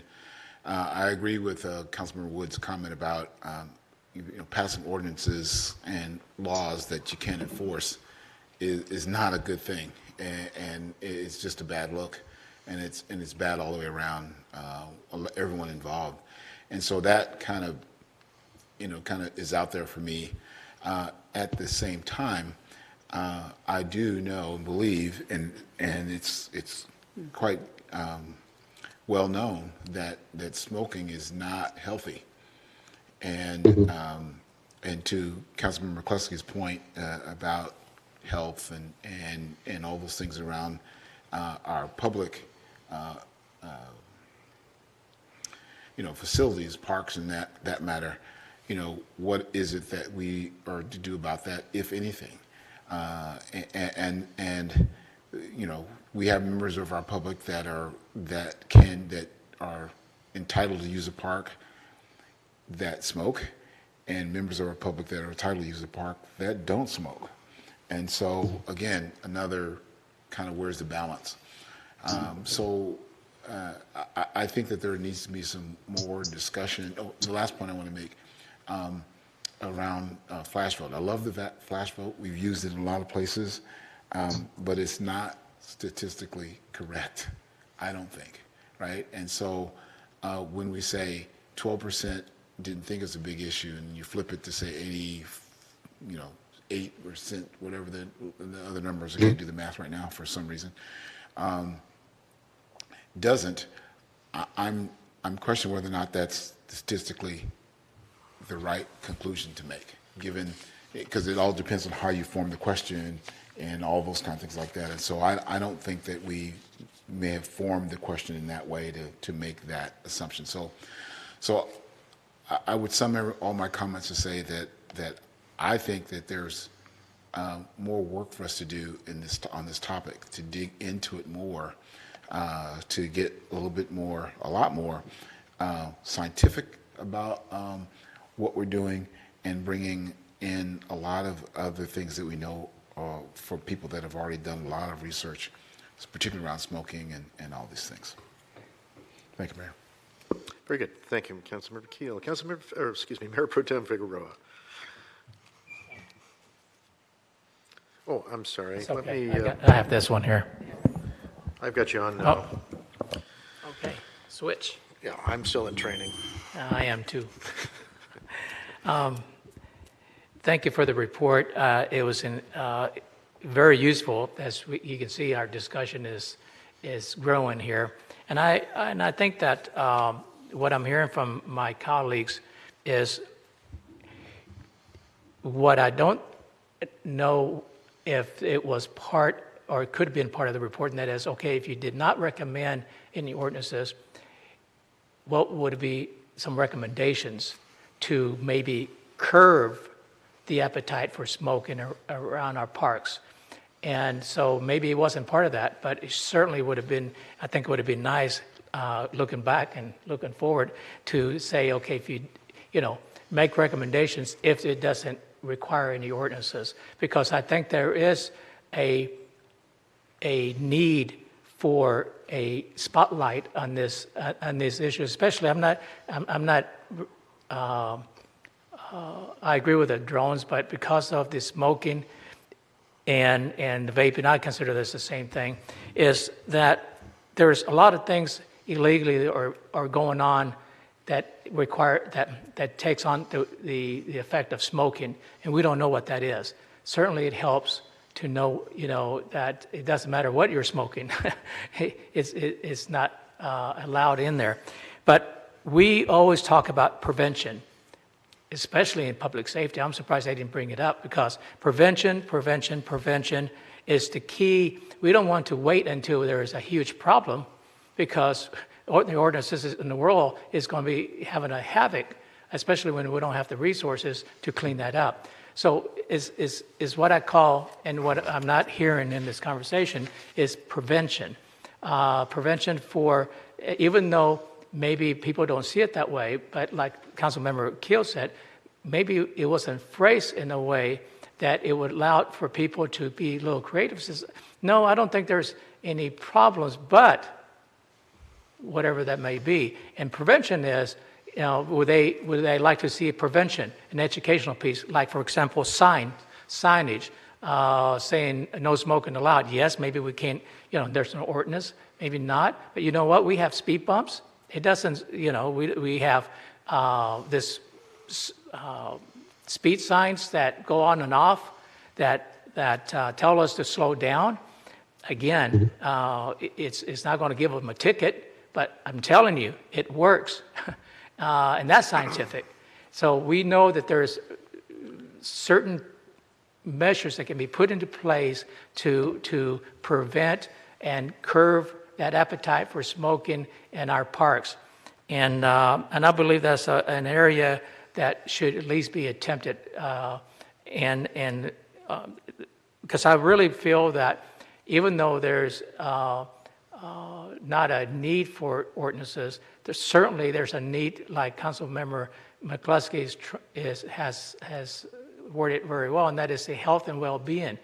I'm looking at the health and well-being of our children that go to the parks, and they see their siblings that maybe they're not real siblings, but teenagers, and they're 14, 13, and this are 6 years old, says, oh, well, they're smoking, and the adults are not saying anything.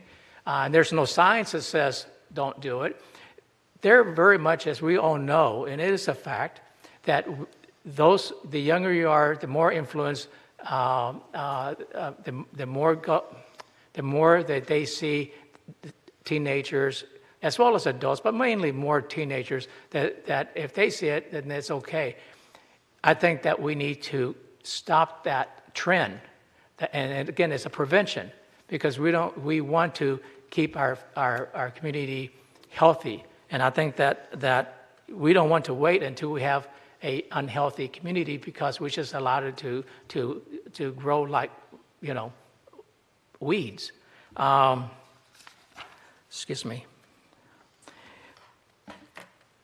I believe that there is enough evidence in how we do policing in our city and other cities when it comes to self-enforcement with signs and warnings and all kinds of measures that are not saying, you know, people know they're not going to get a ticket. Nobody's going to come and ticket them. But you'd be surprised how all of a sudden, psychologically, they think twice, especially when another adult's around or someone else is around as well. I mean, there's a sign that says no smoking, and now, you know, it's the embarrassment part. Yes, there are some that you don't, it doesn't matter what you do to them, they never will be embarrassed. But I think we have, society as a whole has a conscience. And a conscience that says, if people are watching and the sign says no smoking, like the blinking warning signs on speeding, they slow down. They don't want to be seen by a neighbor or someone else that's driving through and says, God, I know that Javier. You know, he just went through there. So I think that I believe that the ordinances are maybe not the way to go, but I certainly believe we lack a program a prevention program that really could, you know, put to curb that appetite for growth in those areas. Thank you, Mayor. Thank you, Mayor Pro Tem. Appreciate that. Councilmember Fleming, and then I'll make some comments. Thank you, Mr. Mayor. Stacy, I just want to say thanks for, as was pointed out previously, for what I consider a really thorough and complete report. I think one of the things we're missing in the conversation is that the council requested from the commission to look at certain things. The commission did just that. Whether you hit the mark or missed the mark, if you missed it based on the conversation, and since this is just a conversation in a study session, it appears that maybe our request to the commission or our guidance to the commission may have not been as clear as we wanted it to be. So my question to you is a couple of things. Number one is, you know, based on this conversation tonight, and I'll tell you as a sidebar, as a physician, I should be beating the drum going, yeah, no smoking, no vaping, no whatever. But, you know, when you take that hat off, certainly when we go to parks, we want to be able to breathe fresh air and enjoy the outdoors. For those of us who don't smoke, for those who do, they probably want to go to the parks and enjoy a smoke. And I don't know what the right answer is to that question, other than maybe designated areas. But would the commission be willing to kind of go back, relook at this with a different lens, and say, hey, you know, part of the question now the council is raising is to vape or not to vape, to smoke or not to smoke, or whatever combination there is, and really come back with some solid recommendations, looking at that piece of the puzzle. Because I think you really did answer the rest of the questions that we were asking. We just kind of somewhere along the line left this piece of communication out. So I'm just looking to you as the chairman there for your thoughts. Sure. I mean, we can always bring it back to our particular committee and take a look at things again. Yeah, we were trying to be pretty narrow, trying to answer just the questions that you're asking. I remember that in the first recommendation letter that was put out by the previous chairwoman, Kelly, I forget her last name, forgive me, but Kelly, she put that out, and we were advised, you know, even though we had information, for example, on trash, we had information upon, you know, dog waste, which was a big deal in crime. We were advised, don't put those things in there because we're supposed to look at smoking, vaping, and drones, and that was it. I included those things in my particular report because I thought the contrast would be helpful, and so we could get some scale as to what people thought was very significant. But certainly, if we have another question to address, certainly we're happy to look into that. So yeah, so that'll be fine as well. Yeah, you know, my recommendation, and then I'll be quiet here, is that, you know, we take under council the information you've given us tonight and maybe send this back to the commission and ask you to focus, laser in on that one particular issue, and look at some and give it some serious thought in terms of, Is it an all or none, or is it a combination? And if it's so, what does that look like? And bring some recommendations back to council to chew on. That would be my thoughts to you. So, but thanks again for the time and effort that you and the commission put in. Thank you. Appreciate that. And again, we understand that this can very well be a work in progress. And so, again, if it's batted back into our court, certainly something that we can handle. Very good. Thank you, Councilmember Fleming and Chair McLean. Appreciate the work. My comments are fairly succinct. First off, I thought you did a good job on the report. I appreciated the resources that you used, and I particularly enjoyed or appreciated having the interplay between you and the Public Safety Commission, you as one body and the Public Safety Commission as another. I thought that was a good way to sort of vet some of the issues. Your use of flash vote, that's an economical way for us to do a moment in time type survey and see what's on people's minds. And maybe it isn't scientific, but it is pretty good. It depends on the level of decision we're making and all. And indeed, it is not scientific, though the frequency, the number of participants is very similar to a survey we're going to talk about in a few minutes. The difference of being self-selected, people volunteering to be done versus random, is probably the bigger significance. So, but maybe we'll ask our next person about it, who knows. In any case, from my perspective, my thoughts would be that we sleep on this as a council for a little bit, and then decide if we do have some more questions to move forward with. And I think at the heart of it, it's smoking is not actually good for a person. It's a question: do we want to regulate it?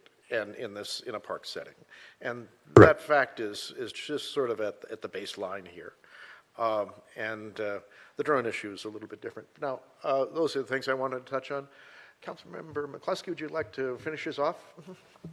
I certainly would. Thank you, Mayor. And once again, I thank the PAC and the Public Safety Commission for all their hard work. Duly appreciated.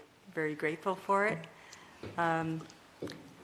I like Mayor Pro Tem's suggestion, possibly not so much as an ordinance, but a signage to indicate the expected behaviors within the park. Certainly, as a city council member, I'm not going to tell a person to smoke or not to smoke. That's their personal decision. But where they do it in a public setting is, my business, because it can change the intended use of that park. For example, let's take Cirque Park. It's a large park, so maybe smoking is not that big of a deal. But then you take Current Apple Orchard, on a day we have a concert, yeah, one person or two persons smoking there, that's a big deal because it impacts a lot of people. Or like I stated before, when you're walking around a narrow pathway and you're enjoying the beauty and ambiance of our beautiful parks and their trails, and then you smell, the smoke, it changes your perception of that, and especially with some of the other. So look at like Sunset Terrace might be a park where you can just limit the use of smoking to certain areas. So look at the different parks and the different uses, and what is it passive? Is it, to enjoy the beauty, the getting back into nature like Adriana Hess? So look at that and see what the PAC Commission thinks about doing that. And also, please reach out to the health department. I reached out there, so gave it a little tickler out there for you, and I can provide you some contacts. And they are more than happy to come and do some reports and feedbacks. And they have done extensive research on smoking in different cities, parks, and the vaping too.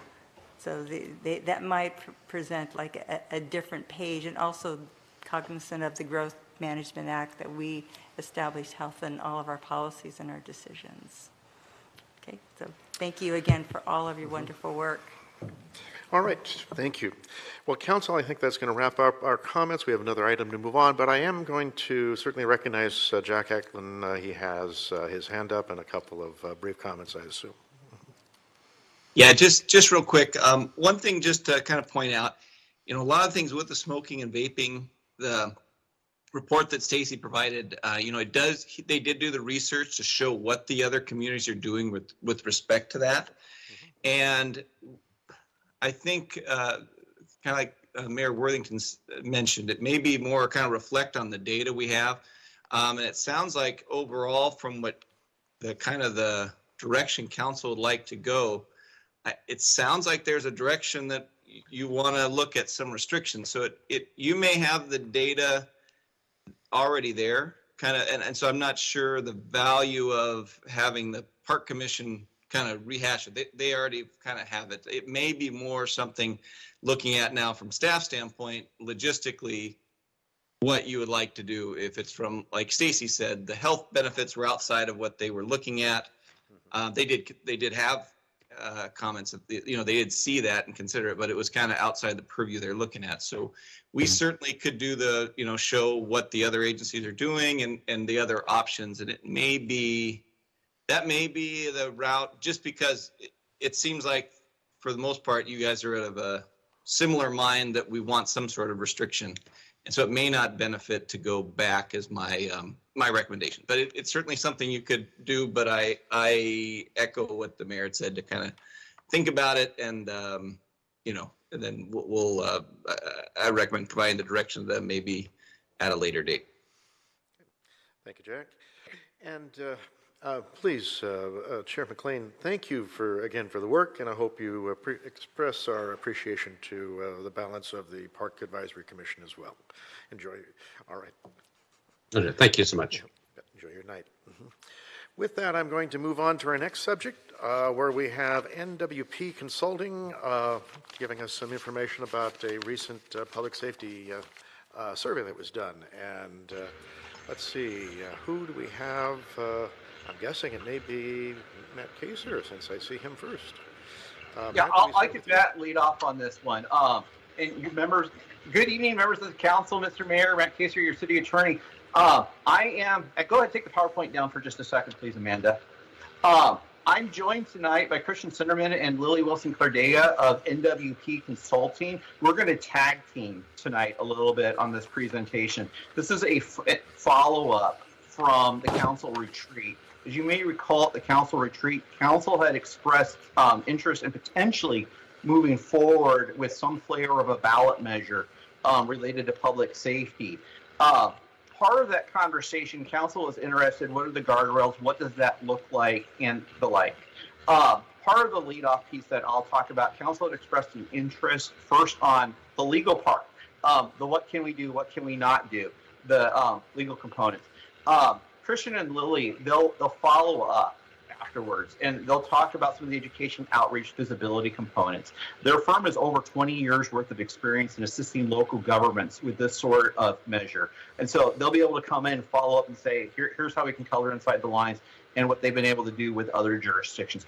Part of what we're not going to talk about tonight is specific numbers related to a ballot measure or anything like that. Those haven't been formulated or anything like that. What a flavor might look like, that's still under review, much less timing.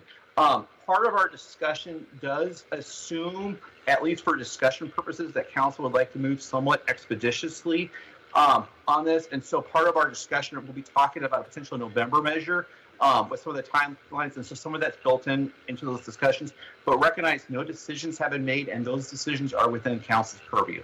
So with that, I'll lead off on the legal piece and present the doom and gloom. And then hopefully Christian and Lily will come in and tell you that everything's going to be okay. So with that, man, go ahead and throw the slide up.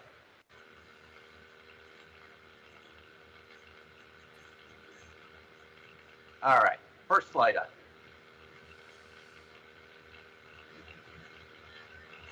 On the legal piece, council had express essentially where are the guardrails, and there's really two main guardrails that we're going to be talking about. Both of these are largely statutory, and how can we color inside the lines? The first guardrail is found in statute 4217A 555. This dates back to 1973 and voter initiative 276. Public agencies may not use funds directly or indirectly to support or oppose ballot measures or opposition of candidates for election purposes. There are some exceptions that the statute allows. Next slide.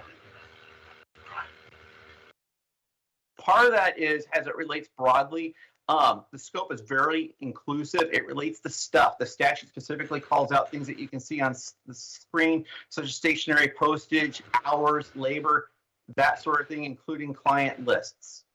Next screen.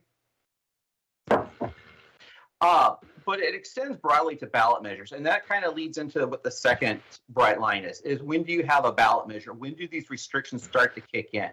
A ballot measure has by statute, ultimately, when council were to hypothetically take a vote and say, yes, we're sending this to the voters, at that point in time, there is a line that is drawn, effectively a before line and an after line. Some of my doom and gloom stuff will apply certainly to the after part. We'll talk about some of the before stuff and talking about that. It's important to note that the statute identifies that bright line as when council makes that vote. There is certainly a trend in the PDC, the Public Disclosure Commission, has looked at, what do you do when an agency does stuff before you take the vote? And they certainly are cognizant of that, and they certainly do look at that sort of thing. But once a vote is taken, they certainly take a harder and a more firm stance. So we'll talk about some of those components. Next slide. The statute allows three main actions. The first is that you can take it at a public meeting, an elected body, whether it's our ballot measure or some other ballot measure, preferably some other ballot measure. If you give an advance notice, you can issue a resolution that says we support or we oppose a particular piece of legislation or other ballot measure, provided that the public's had the opportunity to provide direct input and an opportunity for a public hearing. What that means is if the council were to do something like that, you can say, the City of University Place City Council supports whatever, or it opposes whatever, but you can't affirmatively urge a yes vote or urge a no vote on whatever that measure might be.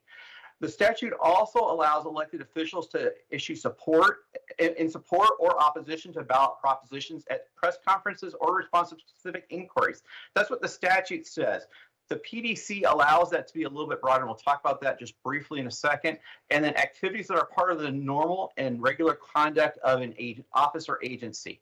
And that's sort of where the broader piece is in terms of where there's some ability for agencies to provide some communication activities. Next slide.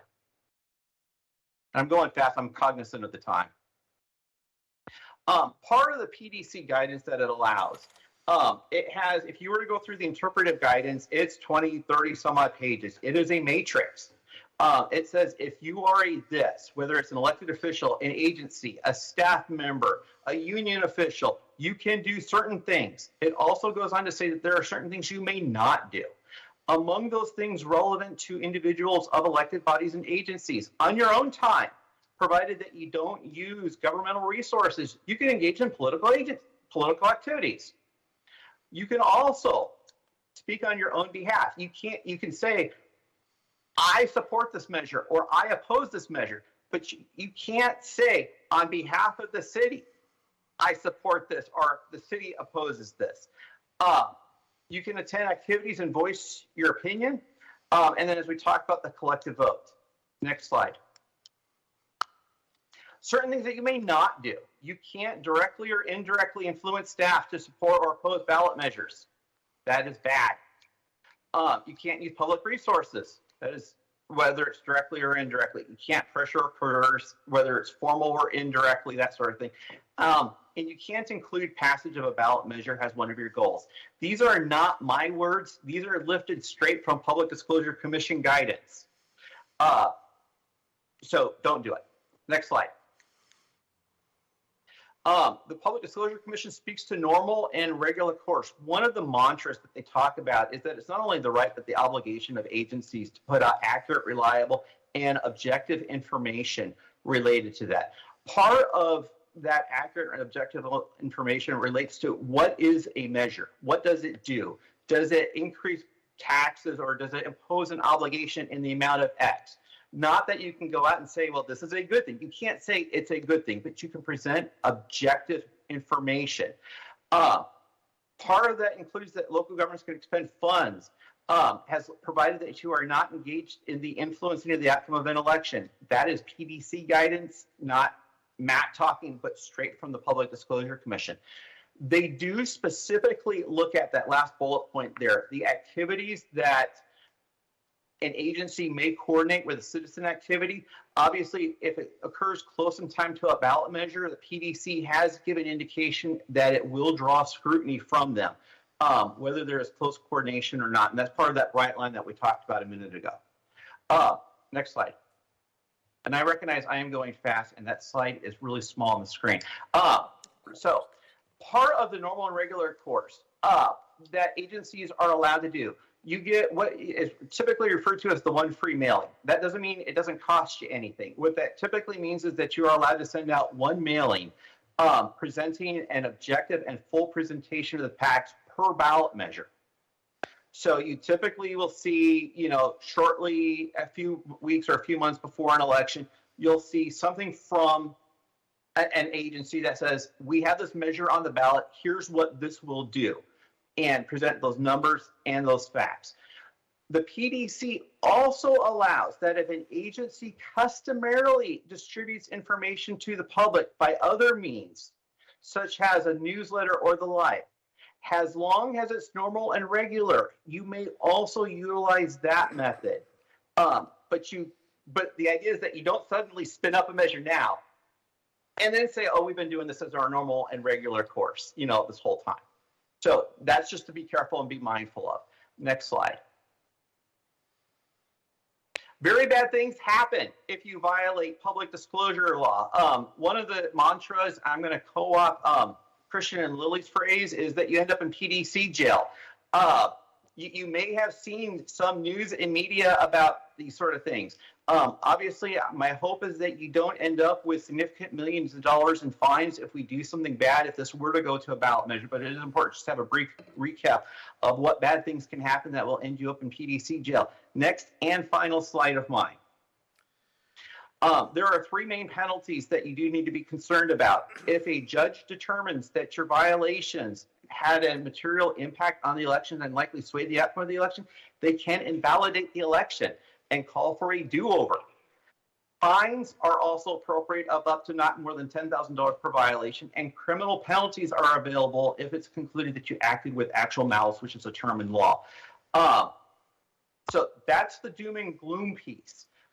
With that, I'm going to turn things over to Christian and Lily from NWP Consulting, and they're going to talk to you about education, outreach, and the like.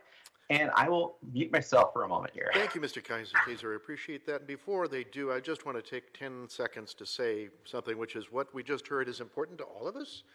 And one of the things that has struck me is these are bright lines and they are very thin lines, meaning they are very easy to cross. They're not broad action. It's a very, it can happen. So with that, was it Christian who was going to start us off, or Lily? I'll go ahead and start us off. I volunteer. Good. All right.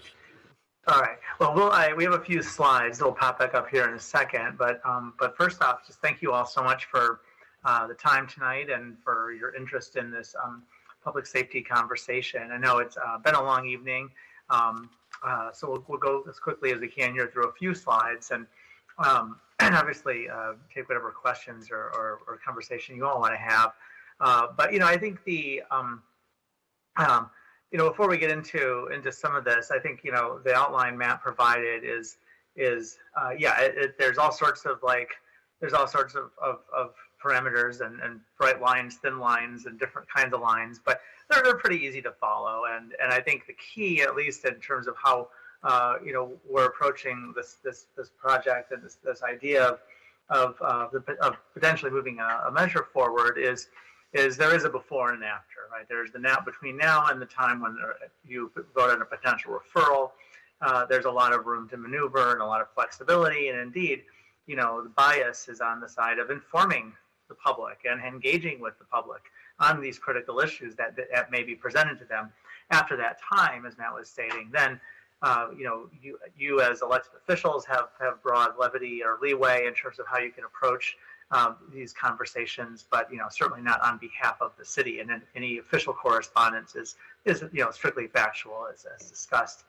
But we could we can jump in and go to the next slide here. So you've had a chance to discuss the recent polling with EMC Research and Ian Stewart, who we've worked with over many years on many of these types of projects.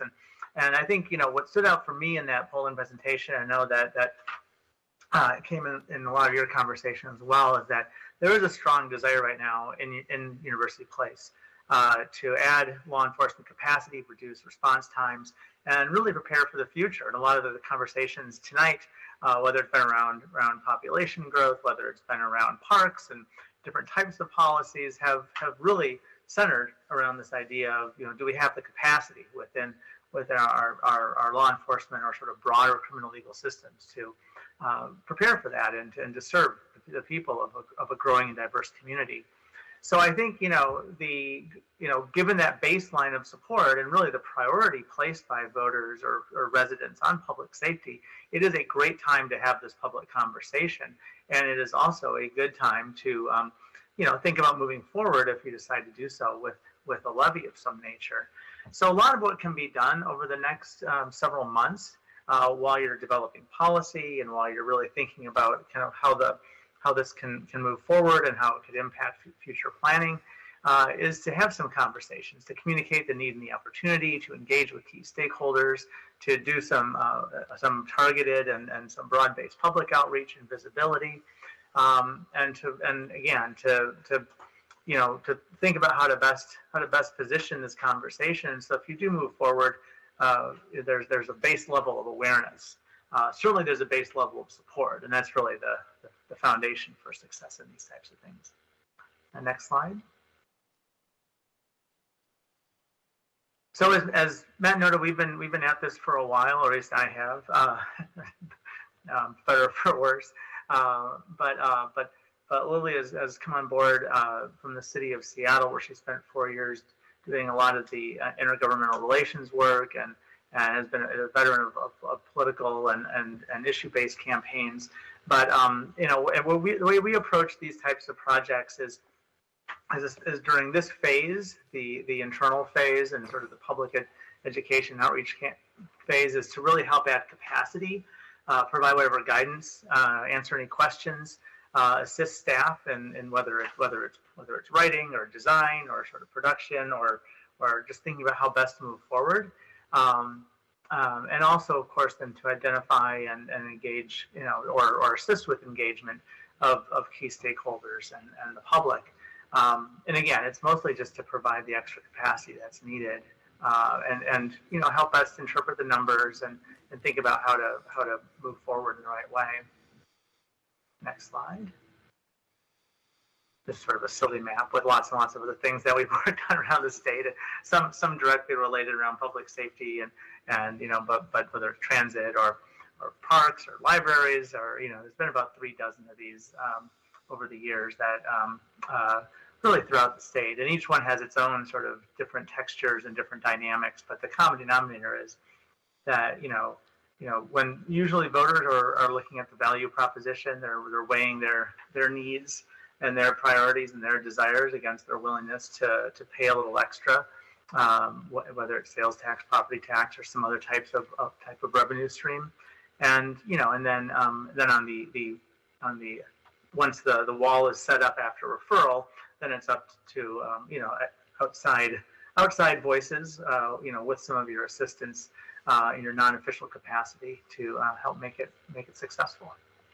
And the final slide, I think, or the final sort of topical slide, is a little more detail about the kinds of capacity that we would anticipate providing to you and your staff in this process is really to work on the timeline and sort of and the strategy to best inform public, engage with stakeholders leading up to the possible referral vote. If indeed you're looking at this November, that timeline sort of extends through mid to late summer. Working with our partners at EMC Research, well, we met last weekend, to sort of produce the messaging platform and the talking points that can be shared or disseminated in a public way. Work with your communications team to provide additional support and whatever sorts of formats information is provided, whether it's written, electronic, print, etc. And then, of course, help author or edit or whatever is needed on the earned media, social media, and other types of presentations. Speakers bureaus, you name it. But there'll be a calendar of activities and all sorts of opportunities for both elected officials and community members to plug in and provide provide their perspectives over the next several months. And then finally, the timeline. This last month, worked on polling and discussed the viability of such a measure based on sort of how important people felt like it was, these public safety issues in the community. This coming month, or the month we just started, is where we get into planning, both internal planning and also assistance to all of you with your considerations, really starting the public education engagement in earnest later this month and throughout the month of June and into July. And then as we prepare for council action, it's really then ramping up kind of the public declaration around some of that, the voter guide information, informational mailing, all these sort of last official steps before a firewall goes up and the actual political side of begins in earnest.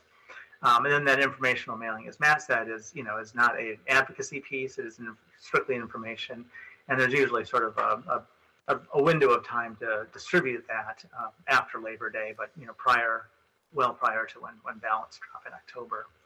So we're sort of looking at a 3+ month timeline here to make this, make the best case and provide the information all of you need to potentially proceed. And it'll be as frightening as some of the barriers that Matt described are. It really is it's a common process, and many of you have been through this before, and certainly you have colleagues throughout the state who are working on similar projects or have done this many times. But I'll pause there, and I believe that was the last slide. Happy to answer any questions, or Lily, if I missed anything, please jump in and set the record straight. So I think you did a great job covering it, Christian. I think we're ready for questions, though, that folks have. All right. Good. Well, we can entertain questions. I do want to point out that we're scheduled to end at 9, which is about 7 minutes from now. As we approach that, we'll interject for, if necessary, and extend the meeting. Do we have any questions? Councilmember, sorry, would you? Councilmember Kukowski. Let me see if I can go ahead and, you're on there? Great. Thank you, Mayor. My concern is the public outreach component to get the right information back from our citizens, because if we do go out, I don't want it to fail. It has failed a time or two before, and so 3 times is, we don't want to go out there if that is there's a indicator. And the other concern that I have is that, do we have enough time to really do a thorough job to capture the public outreach and to get the information that we need as a city council to be able to finally decide? Because this is a huge, big vote for me, and I want to make sure that I have all the right information, and that if, in fact, the timeline is a concern, because it is now May going into June, and so I know when I did my campaigning, I usually did it like thought about it in December, started engaging in January, and then got boots on the ground prior to spring going forward. And this is, now we're going into summer. Mm-hmm. Lily, do you want to comment on some of the timeline?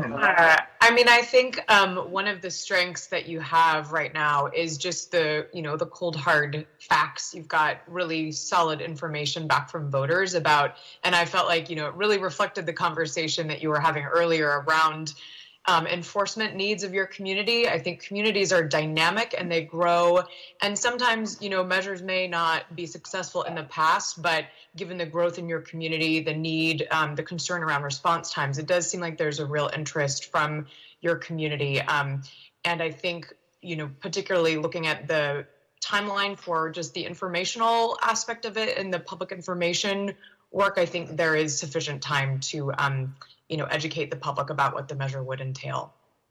Yeah. I guess I'm going to add to that, we talk about public education, but what we saw in your survey is there's not a lot of need for education around public safety right now. People are pretty convinced, whether they're right or wrong on their level of conviction is open for discussion sometimes, but they are generally convinced that there is a need to add capacity to your local police department. And so I think it's less about education and more about awareness that they have an opportunity, or the council is considering providing an opportunity to do something about it. And here's the value proposition we're placing for you, or we're considering. So I totally hear you. I think it is a relatively short timeline. There's the city of Redmond is looking at a similar measure, and they're about maybe 3 weeks to a month ahead of where you are. We've also been involved in the past with cities that have, accelerated something, started, around this time or even a little bit later, and move forward. So I share some of your concerns. I think you have a relatively small city, a high level of awareness, and some channels I think that could help expedite some of this engagement. But the good news is you have really solid numbers, as Lily said, and people generally already believe in the need. They just need to know that there's an opportunity to potentially do something about it. Very good. Thank you, Christian. And I'm going to ask for a motion to extend the meeting to 9:15. Yeah, Mayor, Councilmember Keel, I move that we extend our meeting to 9:15. Is there a second? Councilmember Belisi seconds. Thank you, Councilmember Belisi and Keel. All those in favor say aye. Aye. Thank you. Aye. It's majority. The meeting's extended to 9:15. And with that, I'll move on to Councilmember Belisi, followed by Councilmember Wood, followed by Councilmember Fleming. Councilmember Belisi. I appreciate the information you've given us on the timeline and your confidence that we would be able to do the outreach necessary. My concern is that this is in the middle of summer, coming out of 2 years of COVID, where we're going to have people finally feeling confident in being able to take vacations places. And so we're up against a even more difficult opportunity to inform our citizens. But then added to that is the fact that we contract our services through Pierce County. And even if this levy were to pass, part of this education is to let the citizens know just because it's passed in November does not necessarily mean that within 18 months to 2 years, we're going to be able to see those officers on the street. And that may dissuade some people from wanting to support this campaign moving forward, thinking that, it could be 3 years or longer before we even see officers in here. Would we be better off to wait until and extend our timeline and do it in April, giving us a little bit more opportunity to do that full education piece, so that people are fully informed of the pros and cons and how our hands could potentially be tied, being that we are a contracted service agency. I mean, I just heard this evening from one of our police officers that an additional 40 officers are soon to be leaving Pierce County Sheriff's Department, and they haven't been able to backfill the 100 and some positions that they had vacancies for. So it's going to cause an even further strain on our ability to live up to voter expectations. Yeah. I guess I'd say a couple things on that. And, you know,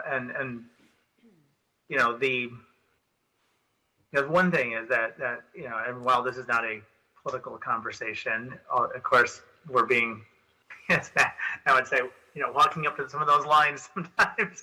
But, you know, I think the, you know, spring elections, as many of you know, can oftentimes be a little bit more perilous, and partly because, you know, just as there's issues right now with people having maybe shorter attention spans and traveling over the summer and whatnot, there's higher awareness of a November ballot, and August, or I'm sorry, or in special elections in the spring, with the exception of school districts, which tend to do a pretty good job of messaging to people who care about school districts.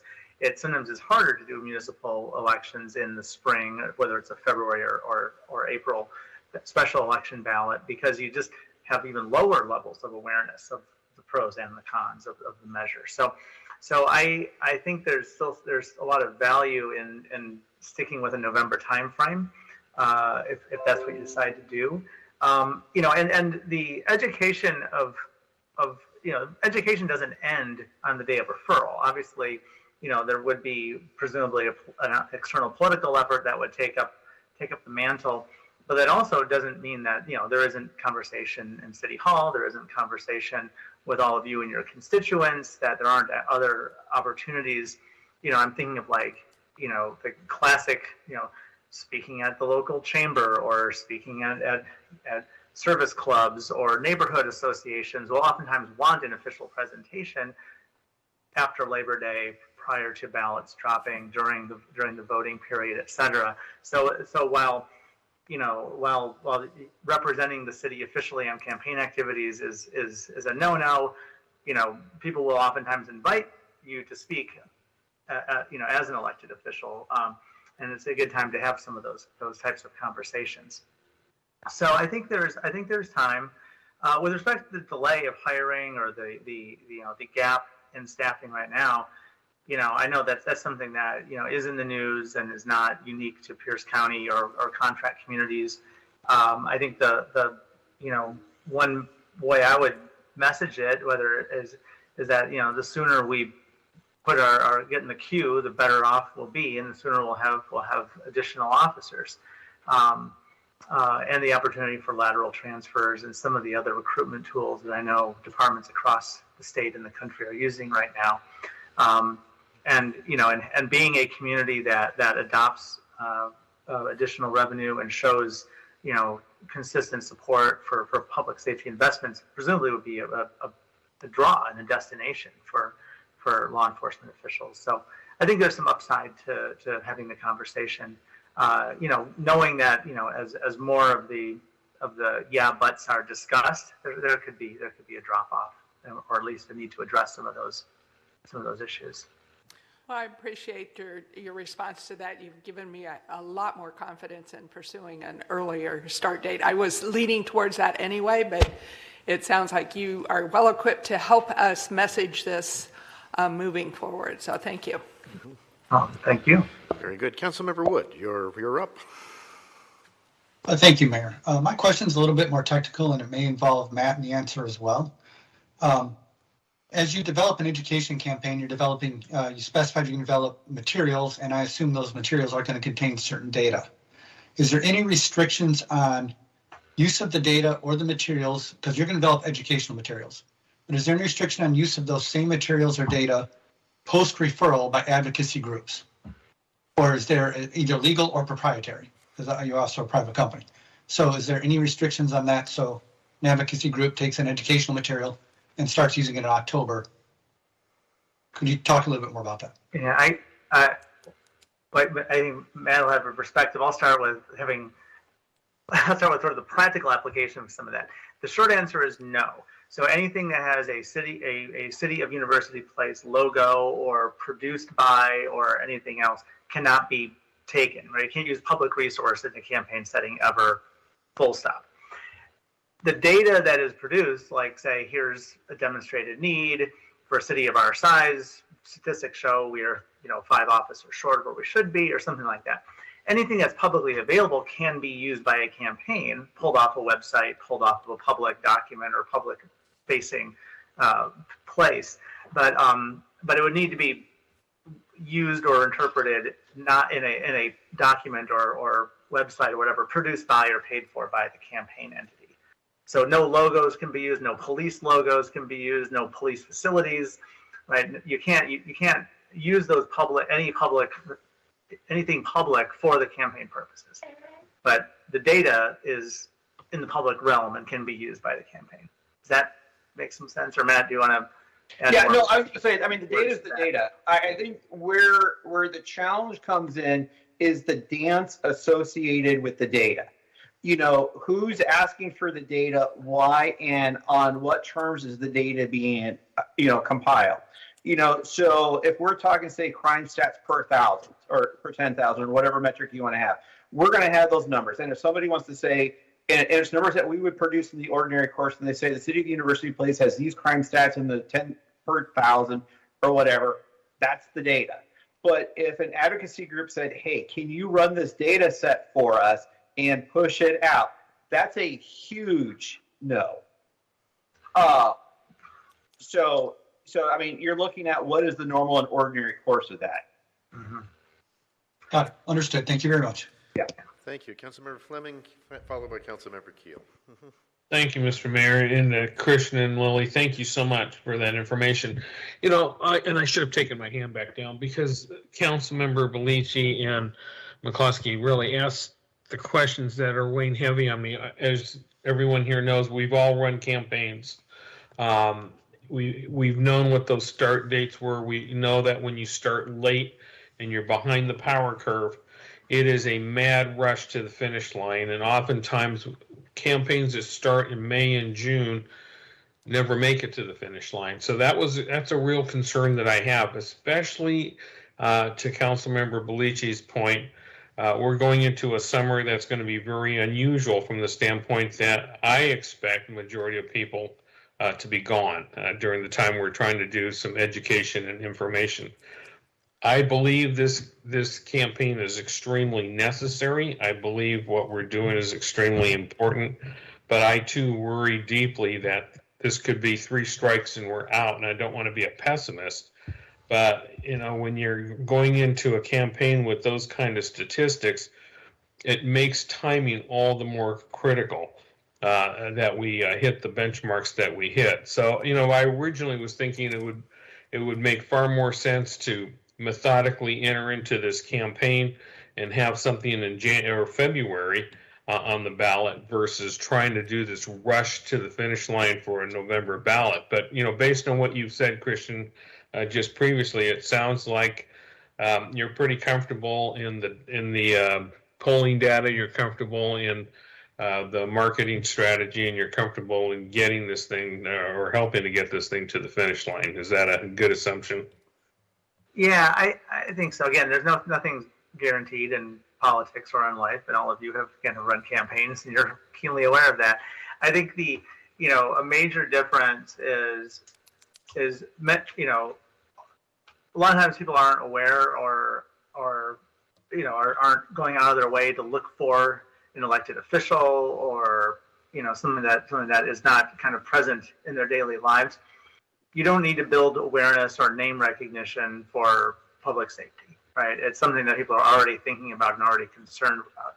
So you're accelerated in your sort of presentation based on the fact that this is already something that data indicates people are thinking about and they're interested in learning more about or potentially investing in. So I, and again, this wasn't an electoral survey, so we don't know sort of the hard number of who's voting yes, who's voting no. But based on the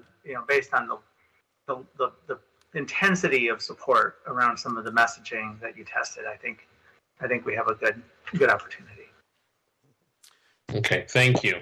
Very good. Councilmember Keel, and by the way, Councilmember Keel, we have 5 minutes and then we'll need another extension. Okay. Thank you. Great, thank you. Thank you, Mayor. And thank you for your presentation and the numbers and the data. I mean, very, very helpful. I share the concerns that my colleagues have about timing and, and all of that. I do, though, even with that concern, believe that this time frame is probably the best time for us to go through because of all the things that you mentioned, as well as the data that you were able to bring back for us with the large amounts of people that were surveyed that understand the need. And it's always good when the water is stirred to jump in the pool then, right? I mean, because I just don't know what new thing might be happening in February that this would be OBE, overcome by other events. And so I think it's really important that we look at this time frame.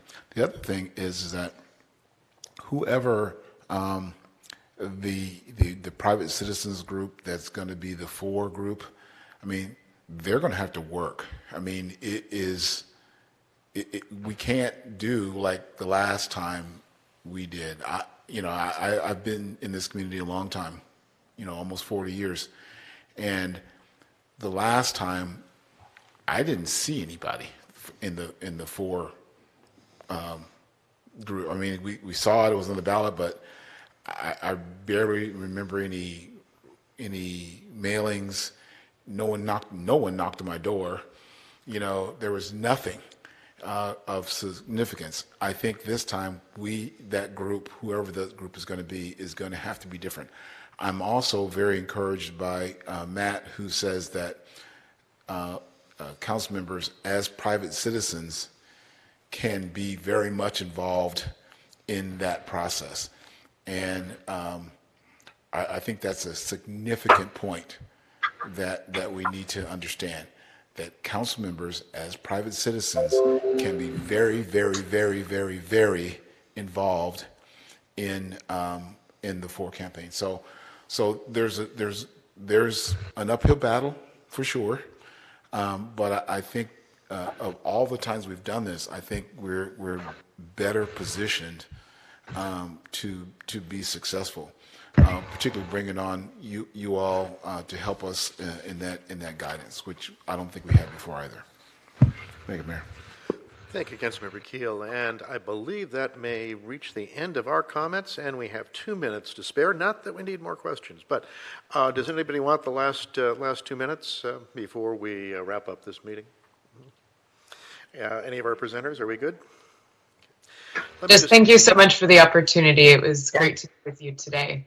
Thank you, and I appreciate the quality information and the help here. It remains to be seen what this council will do. That decision certainly hasn't been made, but we'll take this into consideration as we move forward to some future decision point. So, all right, are we all good? Otherwise, we appear to be.